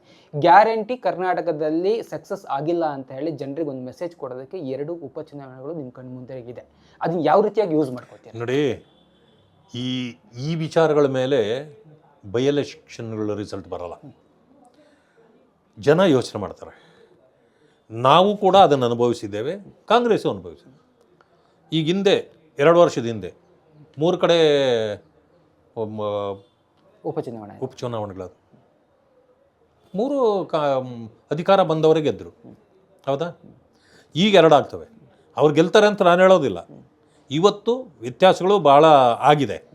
ಆದರೆ ಜನ ಯೋಚನೆ ಮಾಡ್ತಾರೆ, ಏನು ಇನ್ನೊಂದು 2 ವರ್ಷ ಎಲೆಕ್ಷನ್ ಇದೆ, ಈ 2 ವರ್ಷದ ಎಲೆಕ್ಷನ್ಗಾಗಿ ಈಗ ಬಿ ಜೆ ಪಿ ಗೆದ್ದರೂ ಏನೋ ಸರ್ಕಾರ ಮಾಡುತ್ತಾ? ಇಲ್ಲ. ಆದರೆ ಒಂದು ಮೆಸೇಜ್ ಕೊಡಬೇಕು, ಮೆಸೇಜ್ ಕೊಡ್ಬೇಕಲ್ಲ, ಅದು ಇಂಪಾರ್ಟೆಂಟ್. ಒಂದು ಮೆಸೇಜ್ ಕೊಡಬೇಕು. ಆದರೆ ಅಂದ್ಕೊಳ್ತಾರೆ. ಆದರೆ ಏನಾಗುತ್ತೆ, ಸರ್ಕಾರ ಹಿಡಿತಾ ಇರೋ ಕಾರಣ ಟೋಟಲಿ ಗೌರ್ನಮೆಂಟ್ ಇದು ಮೆಷಿನರಿ ಸರ್ಕಾರದ ಪರವಾಗಿ ನಿಲ್ಲುತ್ತೆ, ಅಫಿಷಿಯಲ್ಸ್ ನಿಲ್ತಾರೆ. ಆಮೇಲೆ ಆಕ್ಸಸ್ ಇರೋಲ್ಲ ಅಪೋಸಿಷನ್ಗೆ, ಅವರಿಗೆ ಪೂರ್ತಿ ಆಕ್ಸಸ್ ಇರುತ್ತೆ. ಅದರಿಂದಾಗಿ ಬೈ ಎಲೆಕ್ಷನ್ಗಳನ್ನು ನಾವು ಯಾರ್ಡ್ ಸ್ಟಿಕ್ ಆಗಿ ಬಳಕೆ ಮಾಡಲಿಕ್ಕೆ ಬರ್ತದೆ. ಇನ್ನು ಲೋಕಲ್ ಫೈಟ್ಗಳು ಸ್ಟಾರ್ಟ್ ಆಗ್ತಾ ಇದೆ, ಜಿಲ್ಲಾ ಪಂಚಾಯತಿ, ತಾಲೂಕ್ ಪಂಚಾಯತಿ, ಜೊತೆಗೆ ಬೆಂಗಳೂರದ್ದು GB ಇದು ಭಾಳ ಮೇಜರ್ ಎಲೆಕ್ಷನ್. ಯಾವ ರೀತಿ BJP ಪ್ರಿಪ್ರೇಷನ್ ನಡೀತಾ ಇದೆ ಸರ್? ನಮ್ಮದಂತೂ ನಾವು ಯಾವತ್ತೂ ಚುನಾವಣೆಗೆ ರೆಡಿ ಇರ್ತಕ್ಕಂಥವ್ರು. BJP ಅಂತ ಅಂದರೆ ಅದು ಎಲೆಕ್ಷನ್ ಅಲ್ಲ, ನಾವು ಯಾವತ್ತೂ ರೆಡಿ ಇರ್ತಕ್ಕಂಥವ್ರು. ನಾವು ಗೆಲ್ಲದೇ ಇರೋ ಕಾರಣದ ಸಂದರ್ಭಗಳು ಇದ್ದಾವ BJP, ಚುನಾವಣೆಗೆ ಮಾತ್ರ ನಾವು ಹಿಂದೇಟಿಲ್ಲ, ಇರ್ತಿದ್ವಿ. ಯಾಕಂದರೆ ನಮ್ಮದು ಕಾರ್ಯಕರ್ತರ ಮೇಲೆ ಡಿಪೆಂಡ್ ಆಗಿರೋ ಪಕ್ಷ, ನಾವು ಲೀಡರ್ಗಳ ಮೇಲೆ ಡಿಪೆಂಡ್ ಆಗಿಲ್ಲ. ಇಲ್ಲಿ ಇದು ಕಾರ್ಯಕರ್ತರೇ ನಮ್ಮ ಬಂಡವಾಳ. ಅವರಿಂದಾಗಿ ನಮ್ಮ ಕಾರ್ಯಕರ್ತರು ಯಾವತ್ತೂ ನಿಷ್ಠಾವಂತಿಕೆಯಿಂದ ಪಕ್ಷಕ್ಕೆ ದುಡಿತಾರೆ. ಅದರಿಂದಾಗಿ ನಾವು ಸೋಲುವ ಪ್ರಶ್ನೆ ಇಲ್ಲ. ಯಾವುದೇ ಚುನಾವಣೆ ಬಂದರೂ ನಾವು ಗೆಲ್ತೇವೆ ಇನ್ನು ಮುಂದೆ. ಇನ್ನೊಂದು ಪ್ರಮುಖವಾದ ಸರ್, ದ್ವೇಷ ಭಾಷಣ ವಿಧೇಯಕ. ಇದು ಕೇವಲ ನಿಮ್ಮದು ಬಾಯಿ ಮಾತಿನ ಹೋರಾಟನ, ಕೋರ್ಟಲ್ಲಿ ಹೋಗಿ ಫೈಟ್ ಮಾಡ್ತೀರಾ, ರಾಜ್ಯಪಾಲರ ಹತ್ರ ಹೋಗಿ ಮನವಿ ಸಲ್ಲಿಸಿ ಅದನ್ನು ನಿಲ್ಲಿಸುವಂಥ ಪ್ರಯತ್ನ ಮಾಡ್ತೀರಾ? ಯಾವ ಮಟ್ಟಕ್ಕೆ ಈ ಹೋರಾಟವನ್ನು ತೆಗೆದುಕೊಂಡು ಹೋಗ್ತೀರಾ? ಎಲ್ಲ ರೀತಿಯ ಹೋರಾಟವನ್ನು ನಾವು ಮಾಡ್ತೇವೆ. ಗವರ್ನರ್ನೂ ಭೇಟಿ ಆಗ್ತೇವೆ, ಕಾನೂನು ಹೋರಾಟವನ್ನು ಮಾಡ್ತೇವೆ. ಆದರೆ ಇದು ಏನಾಗ್ತಾ ಇದೆ, ಈ ಕಾಂಗ್ರೆಸ್ನವ್ರಿಗೆ ಇನ್ನು 2 ವರ್ಷ ಅವರು ಅಧಿಕಾರದಲ್ಲಿರ್ತಾರೆ. ಅವ್ರು ಅಂದ್ಕೊಂಡ್ಬಿಟ್ಟಿದ್ದಾರೆ, ಇದು ಏನಾದರೂ ಈ 2 ವರ್ಷ ನಮ್ಮದು ಫೇಲ್ಯೂರ್ ಭಾಳ ಇದೆ, 2 ವರ್ಷ ತಡ್ಕೊಂಬಿಟ್ರೆ ಸಾಕು, ಮುಂದೇನಾಗ್ತದೋ ನೋಡ್ಕೊಳ್ಳೋಣ, ಅದೇ ಉದ್ದೇಶ ಇದೆ ಅವ್ರಿಗೆ. 2 ವರ್ಷದ ಈಗ ನೋಡಿ, ಈಗೇನು ಯಾರೇ ಆಗಲಿ ದ್ವೇಷ ಭಾಷೆ ಮಾಡಿದವ್ರನ್ನ ಶಿಕ್ಷೆ ಮಾಡೋಕ್ಕಾಗ್ತಾ ಇಲ್ವಾ? ಮಾಡ್ತಾ ಇದ್ದೀವಲ್ಲ, ಅದರಲ್ಲಿ ಈಗಿರೋ ಕಾನೂನಿನಲ್ಲೇ ಅವಕಾಶ ಇದೆಯಲ್ಲ. ಆದರೂ ಯಾಕೆ ಎಕ್ಸ್ಟ್ರಾ ಪ್ಯಾಟ್ರನೇಜ್ ಯಾಕೆ ಬೇಕು ಇದಕ್ಕೆ? ಇದು ಯಾಕೆ ಬೇಕು? ಹೆದರಿಕೆ ಯಾಕೆ? ನಮಗೇನು ಹೆದರಿಕೆ ಇಲ್ಲ ನೋಡಿ. ಯಾವುದು ಕೂಡ ಕಾನೂನು ಬಾಹಿರವಾದ ಕಾನೂನುಗಳು ಬರಬಾರ್ದು, ಸಂವಿಧಾನದ ಒಳಗಡೆನೇ ಬರಬೇಕು. ಸಂವಿಧಾನ ಮೀರಿದ ಕಾನೂನುಗಳನ್ನು ತರಲಿಕ್ಕೆ ಯಾವುದೇ ಸರ್ಕಾರಕ್ಕೆ ಅಧಿಕಾರ ಇಲ್ಲ. ಈಗ ನಾವೇನಾದರೂ ಸುಮ್ಮನೆ ಬಿಟ್ವಿ ಅಂತ ಇಟ್ಕೊಳ್ಳಿ, ನಾಳೆ ದಿವಸ ಯಾರು ಇದರಿಂದ ಬಾಧಿತರಾಗ್ತಾರೋ, ಪಬ್ಲಿಕ್ಸ್ ಸಾಮಾನ್ಯ ಜನರು ಆದಾಗ, ಏನ್ರಿ ವಿರೋಧ ಪಕ್ಷದ ಇದ್ಕೊಂಡು ಇದನ್ನೆಲ್ಲ ತಡಿಬೋದಾಗಿತ್ತು ಅವತ್ತೇ. ಏನೂ ಮಾಡಲಿಲ್ಲ. ಇವರೇನು ನಮ್ಮ ವಿರುದ್ಧ ತರ್ತಾ ಇದ್ದಾರೇನೋ? ನಮ್ಮನ್ನು ಲೀಡರ್ಗಳನ್ನ ಕೆಲವ್ರನ್ನ ಟಾರ್ಗೆಟ್ ಮಾಡೋದು ಕಾಂಗ್ರೆಸ್ನ ಕೆಲಸ, ಅದನ್ನು ಮಾಡ್ತಾವ್ರೆ. ನಾವು ಅದಕ್ಕೆ ಎದುರೋರಲ್ಲ. ಆದರೆ ಜನರ ವಿಶ್ವಾಸ ಮತ್ತು ಅವರಿಗೆ ಆಗ್ತಕ್ಕಂಥ ಅನ್ಯಾಯವನ್ನು ಮುಂದೆ ತಡೀಬೇಕಾದ್ದು ಧರ್ಮ ನಮ್ಮದು. ಆ ಕಾರಣದಿಂದ ಇದನ್ನು ನಾವು ವಿರೋಧಿಸ್ತಿದ್ದೀವಿ ಹೊರತು ನಮಗೇನೋ ಆಗ್ಬಿಡ್ತದೆ, ಇವ್ರು ನಮ್ಮನ್ನು ಏನೂ ಮಾಡೋಕ್ಕಾಗಲ್ಲ. ಈ ಸರಿ ಎಲೆಕ್ಷನಲ್ಲಿ, ಲೋಕಲ್ ಎಲೆಕ್ಷನಲ್ಲಿ ಬ್ಯಾಲೆಟ್ ಪೇಪರನ್ನು ಇಂಟ್ರೊಡ್ಯೂಸ್ ಮಾಡ್ತಾ ಇದ್ದಾರೆ ಮತ್ತೆ ವಾಪಸ್ಸಾಗಿ ಕಾಂಗ್ರೆಸ್ನವರು. EVM ವಿರುದ್ಧ ಹೋರಾಟ. BJP ಇಲ್ಲೂ ಗೆಲ್ತೀರಾ, ಬ್ಯಾಲೆಟಲ್ಲಿ ಕೂಡ ನಾವೇ ಸ್ಟ್ರಾಂಗ್ ಅಂತ ತೋರಿಸ್ತೀರಾ? ನೋಡಿ, ಓಟ್ ಚೋರಿ ಅಂತ ಶುರು ಮಾಡಿದರು.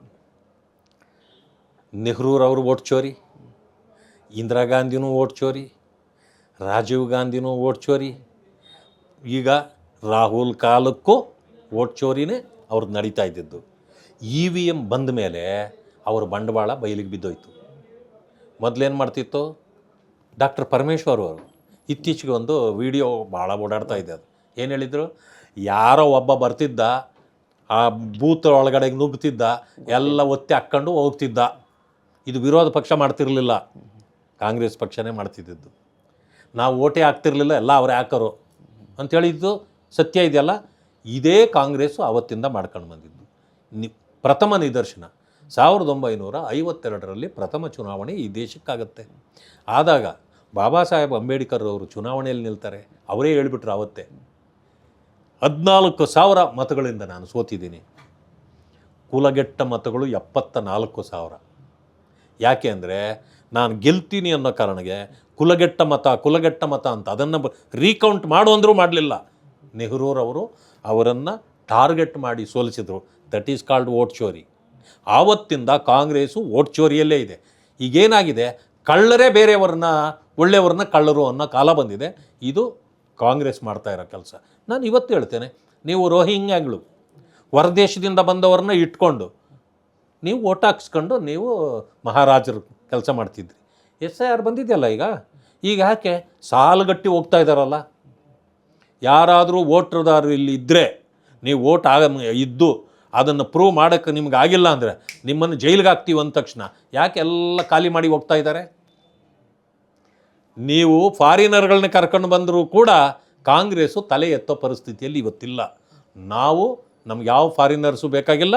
ನಮ್ಮ ಜನರು, ಈ ದೇಶದ ಜನರು ಅವರು ಮನಸ್ಸು ಮಾಡಿದರೆ ಭಾರತೀಯ ಜನತಾ ಪಕ್ಷ ಸುಭಿಕ್ಷವಾಗಿರುತ್ತೆ. ಎಂದಿಗೂ ಕೂಡ ಇನ್ನೊಬ್ಬರು ಆಡಳಿತ ಬರಲಿಕ್ಕೆ ಸಾಧ್ಯ ಇಲ್ಲ. ಯಾಕಂದರೆ ಈ ದೇಶದ ಅಸ್ಮಿತೆಯನ್ನು ಉಳಿಸ್ಬೇಕಾಗಿದೆ. ನಾವು ಆ ಕೆಲಸವನ್ನು ನಾವು ಮಾಡ್ತಾಯಿದ್ದೀವಿ. ನಾವು ಯಾವತ್ತೂ ವೋಟ್ ಚೋರಿ ಮಾಡಲ್ಲ. ನೀವು ಬ್ಯಾಲೆಟ್ಟು, EVM ಏನೇನು ಮಾಡ್ತೀರೋ ಮಾಡಿ. ಈಗ ಮೊನ್ನೆ ಬ್ಯಾಲೆಟಲ್ಲೇ ಮಾಡಿರೋದಂತೆ ಕೆಲವೆಲ್ಲ. ಈಗ ಬ್ಯಾಲೆಟಲ್ಲೂ ನಾವೇ ಗೆದ್ದಿದ್ದೀವಿ ಅಂತಂದಮೇಲೆ ನೋಡಿ, ನಿಮ್ಮದು ವೋಟ್ ಚೋರಿ, ನಮ್ಮದು ದಿಲ್ ಚೋರಿ. ಒಬ್ಬ ವ್ಯಕ್ತಿಯ ಮನಸ್ಸನ್ನು ನಾವು ಗೆದ್ದರೆ ನಮಗೆ ಪರ್ಮನೆಂಟ್ ಅದು. ನೀವು ಒಂದು ವೋಟ್ ಚೋರಿ ಮಾಡಿದರೆ ಅದು ಪರ್ಮನೆಂಟ್ ಅಲ್ಲ, ಅದು ಎಕ್ಸ್ಪೋಸ್ ಆಗಿದ್ದ ದಿವಸ ನೀವು ಔಟ್. ಇನ್ನು ಕರ್ನಾಟಕದ BJP ವಿಷಯಕ್ಕೆ ಬಂದರೆ ಸರ್, BJPಯಲ್ಲಿ ಎಲ್ಲರಿಗಿಂತ ಹೆಚ್ಚು ಸ್ಟ್ರಾಂಗ್ ವಾಯ್ಸ್ ಒಂದು ಬರುತ್ತೆ ಅಂದರೆ ಚಲವಾದಿ ನಾರಾಯಣ ಸ್ವಾಮಿ. ಕಾಂಗ್ರೆಸ್ ವಿರುದ್ಧ ಏನಾದ್ರು ದೊಡ್ಡ ವಾಯ್ಸಲ್ಲಿ ರೈಸ್ ಮಾಡ್ತಾರೆ ಅಂತ ಅಂದರೆ ಚಲವಾದಿ ನಾರಾಯಣ ಸ್ವಾಮಿ. ಯಾಕೆ ಬೇರೆಯವ್ರ ಹತ್ರ ಸಾಧ್ಯ ಆಗ್ತಾ ಇಲ್ಲ ಇದು? ಎಲ್ಲರೂ ಮಾಡ್ತಾರೆ. ಎಲ್ಲರೂ ನಾರಾಯಣ ಸ್ವಾಮಿ ಆಗಲಿಕ್ಕಾಗೋದಿಲ್ಲ. ನಾರಾಯಣ ಸ್ವಾಮಿ ಎಲ್ಲರ ಥರನೂ ಆಗಲಿಕ್ಕಾಗಲ್ಲ. ಅವರವರ ಕೆಪಾಸಿಟಿ ಏನಿದೆ, ಅವರವರ ವಾಲ್ಯೂಮ್ ಆಫ್ ವಾಯ್ಸ್ ಏನಿದೆಯೋ ಅದರ ಪ್ರಕಾರ ಅವ್ರು ಹೋಗ್ತಾರೆ. ಅವರ ತಿಳುವಳಿಕೆ ಎಷ್ಟಿದೆಯೋ, ಅಥವಾ ಅದು ಪಕ್ಷದ ಇತಿಮಿತಿಯಲ್ಲಿ ನಾವೆಲ್ಲರೂ ಸೇರಿ ಕೆಲಸ ಮಾಡ್ತಕ್ಕಂಥವು. ನಾನು ಜೋರು, ಅವರು ವೀಕ್ ಅಲ್ಲ, ಅಥವಾ ಅವರು ವೀಕು ನಾನು ಜೋರಲ್ಲ. ನಾವೆಲ್ಲರೂ ಕೂಡ ನಮ್ಮದೇ ಒಂದು ಇದು ಇರ್ತದೆ. ಅದರ ಪ್ರಕಾರ ನಾವು ಕೆಲಸ ಮಾಡ್ತಾ ಹೋಗ್ತಿರ್ತೀವಿ. ನನ್ನ ವಾಯ್ಸು ಸ್ವಲ್ಪ ಬೇರೆಯವ್ರಿಗೆ ಜೋರಿದೆ ಅಂತ ಕಾಣ್ಬೋದು, ಅಥವಾ ನಾನು ನೇರವಾಗಿ ಮಾತಾಡ್ತೀನಿ ಅಲ್ಲ. ಜೋರು ಅನ್ನೋದು ಆ ಥರ ಅಲ್ಲ, ಎಲ್ಲ ವಿಷಯಕ್ಕೂ ಅವರು ಟ್ಯಾಕಲ್ ಮಾಡ್ತಾರೆ. ಒಂದು ಗಟ್ಟಿ ಧ್ವನಿ, BJP ಗಟ್ಟಿ ಧ್ವನಿ ನಾರಾಯಣ ಸ್ವಾಮಿ ಅವರು ಅಂತ. ಗಟ್ಟಿ ಧ್ವನಿ ಪ್ರತಿಯೊಬ್ಬರಿಗೂ ಇರಬೇಕು. ನಾವು ಯಾಕೆ ಅಂತಂದರೆ, ಮೊದಲು ನಮ್ಮ ಇದನ್ನು ಪಕ್ಷದ ತತ್ವ ಸಿದ್ಧಾಂತಗಳಿಗೆ ಕಟ್ಟಿಬಿದ್ದು ನಾವು ಕೆಲಸ ಮಾಡ್ತಕ್ಕಂಥ ಸಂದರ್ಭದಲ್ಲಿ ನಮಗೆ ಯಾವುದೇ ಬರಲಿ ಅದನ್ನು ಎದುರಿಸೋ ಶಕ್ತಿ ನಮಗಿದೆ. ನಮ್ಮಲ್ಲಿ ಕಲ್ಮಶ ಇಲ್ಲ, ಅದರಿಂದಾಗಿ ನಾವು ಎದುರಿಸ್ತೀವಿ. ಇನ್ನು ವಿಜೇಂದ್ರ ಅವ್ರ ನಾಯಕತ್ವದ ಬಗ್ಗೆ ಯಾವಾಗ ಕ್ಲಾರಿಟಿ ಸಿಗೋದು? ಯಾವಾಗ BJP ಯೂನಿಟ್ ಆಗಿ ಈ ಎಲೆಕ್ಷನ್ಗೆ, ಮುಂದಿನ ಎಲೆಕ್ಷನ್ಗೆ ರೆಡಿ ಆಗೋದು? ನೋಡಿ, ಅದಕ್ಕೆ ವಿಶೇಷ ಡೇಟ್ ಏನು ಫಿಕ್ಸ್ ಮಾಡಬೇಕಾಗಿಲ್ಲ. ಎಲ್ಲರೂ ನಾವು ಒಗ್ಗಟ್ಟಾಗಿ ಹೊರಟ್ರೆ ಮುಗ್ದೇ ಹೋಯ್ತು. ಈಗೇನಾಗಿದೆ, ಈಗ ಅವರ ಅಧ್ಯಕ್ಷರು ಇರುವಾಗ ಅದು ಇನ್ನು ಅದರ ಬಗ್ಗೆ ಎರಡನೇ ಮಾತಾಡೋದು ಬೇಕಲ್ಲ. Is our president. ಸೊ ಅಧ್ಯಕ್ಷರಾಗಿ ಈಗಾಗಲೇ ಅವರು ಕೆಲಸ ಮಾಡ್ತಿದ್ದಾರೆ. ನಾವು ಅವರು ಸೇರಿ ಎಲ್ಲ ಒಗ್ಗಟ್ಟಿನಿಂದನೇ ಕೆಲಸ ಮಾಡ್ತಾಯಿದ್ದೀವಿ. ಆದರೆ ನಾನು ನಿಮ್ಮ ಮಾತಿನಲ್ಲಿ ಒಂದನ್ನು ಅರ್ಥ ಮಾಡ್ಕೊಳ್ಬಲ್ಲೆ ಅಂತಂದರೆ, ಕೆಲವು ಸೀನಿಯರ್ ಲೀಡರ್ಗಳು ಇನ್ನೂ ಸರಿಯಾಗಿ ಚಳಿ ಬಿಟ್ಟು ಆ ಸಂಘಟನೆಯಲ್ಲಿ ತೊಡಗಿಸ್ಕೊಂಡಿಲ್ಲ. ಅದು ಸಹಜವಾಗಿ ಬರ್ತದೆ. ಯಾಕೆಂತಂದರೆ ಚುನಾವಣೆ ಮುಗಿದಾಗ ಒಂದು ರೀತಿ ಕೆಲವು ಸೀನಿಯರ್ಗಳಿಗೆ ಏನಪ್ಪ ಇಷ್ಟೆಲ್ಲ ಕಷ್ಟಪಟ್ವಿ, ಸೋಲಾಗೋಯ್ತಲ್ಲ ಅನ್ನೋ ಭಾವನೆಯಲ್ಲಿ ಸ್ವಲ್ಪ ದಿವಸ ಇದ್ದರು. ಅದಾದ ತಕ್ಷಣ ಈ ಥರ ನಾಯಕತ್ವದ ಬದಲಾವಣೆಗಳು ಎಲ್ಲ ಸಹಜವಾಗಿ ಆಯಿತು. ಅದಾದಮೇಲೆ ಇದಿಲ್ಲದೆ ಇದ್ದರೆ ಇನ್ನೊಂದೇನೋ ಆಗಿದ್ದರೆ ಸರಿ ಇತ್ತು ಅಂತ ಕೆಲವರ ಭಾವನೆ. ಪ್ರತಿಯೊಬ್ಬರ ಮನಸ್ಥಿತಿ ಒಂದೇ ಇರೋಲ್ಲ. ಹಾಗಾಯಿತು.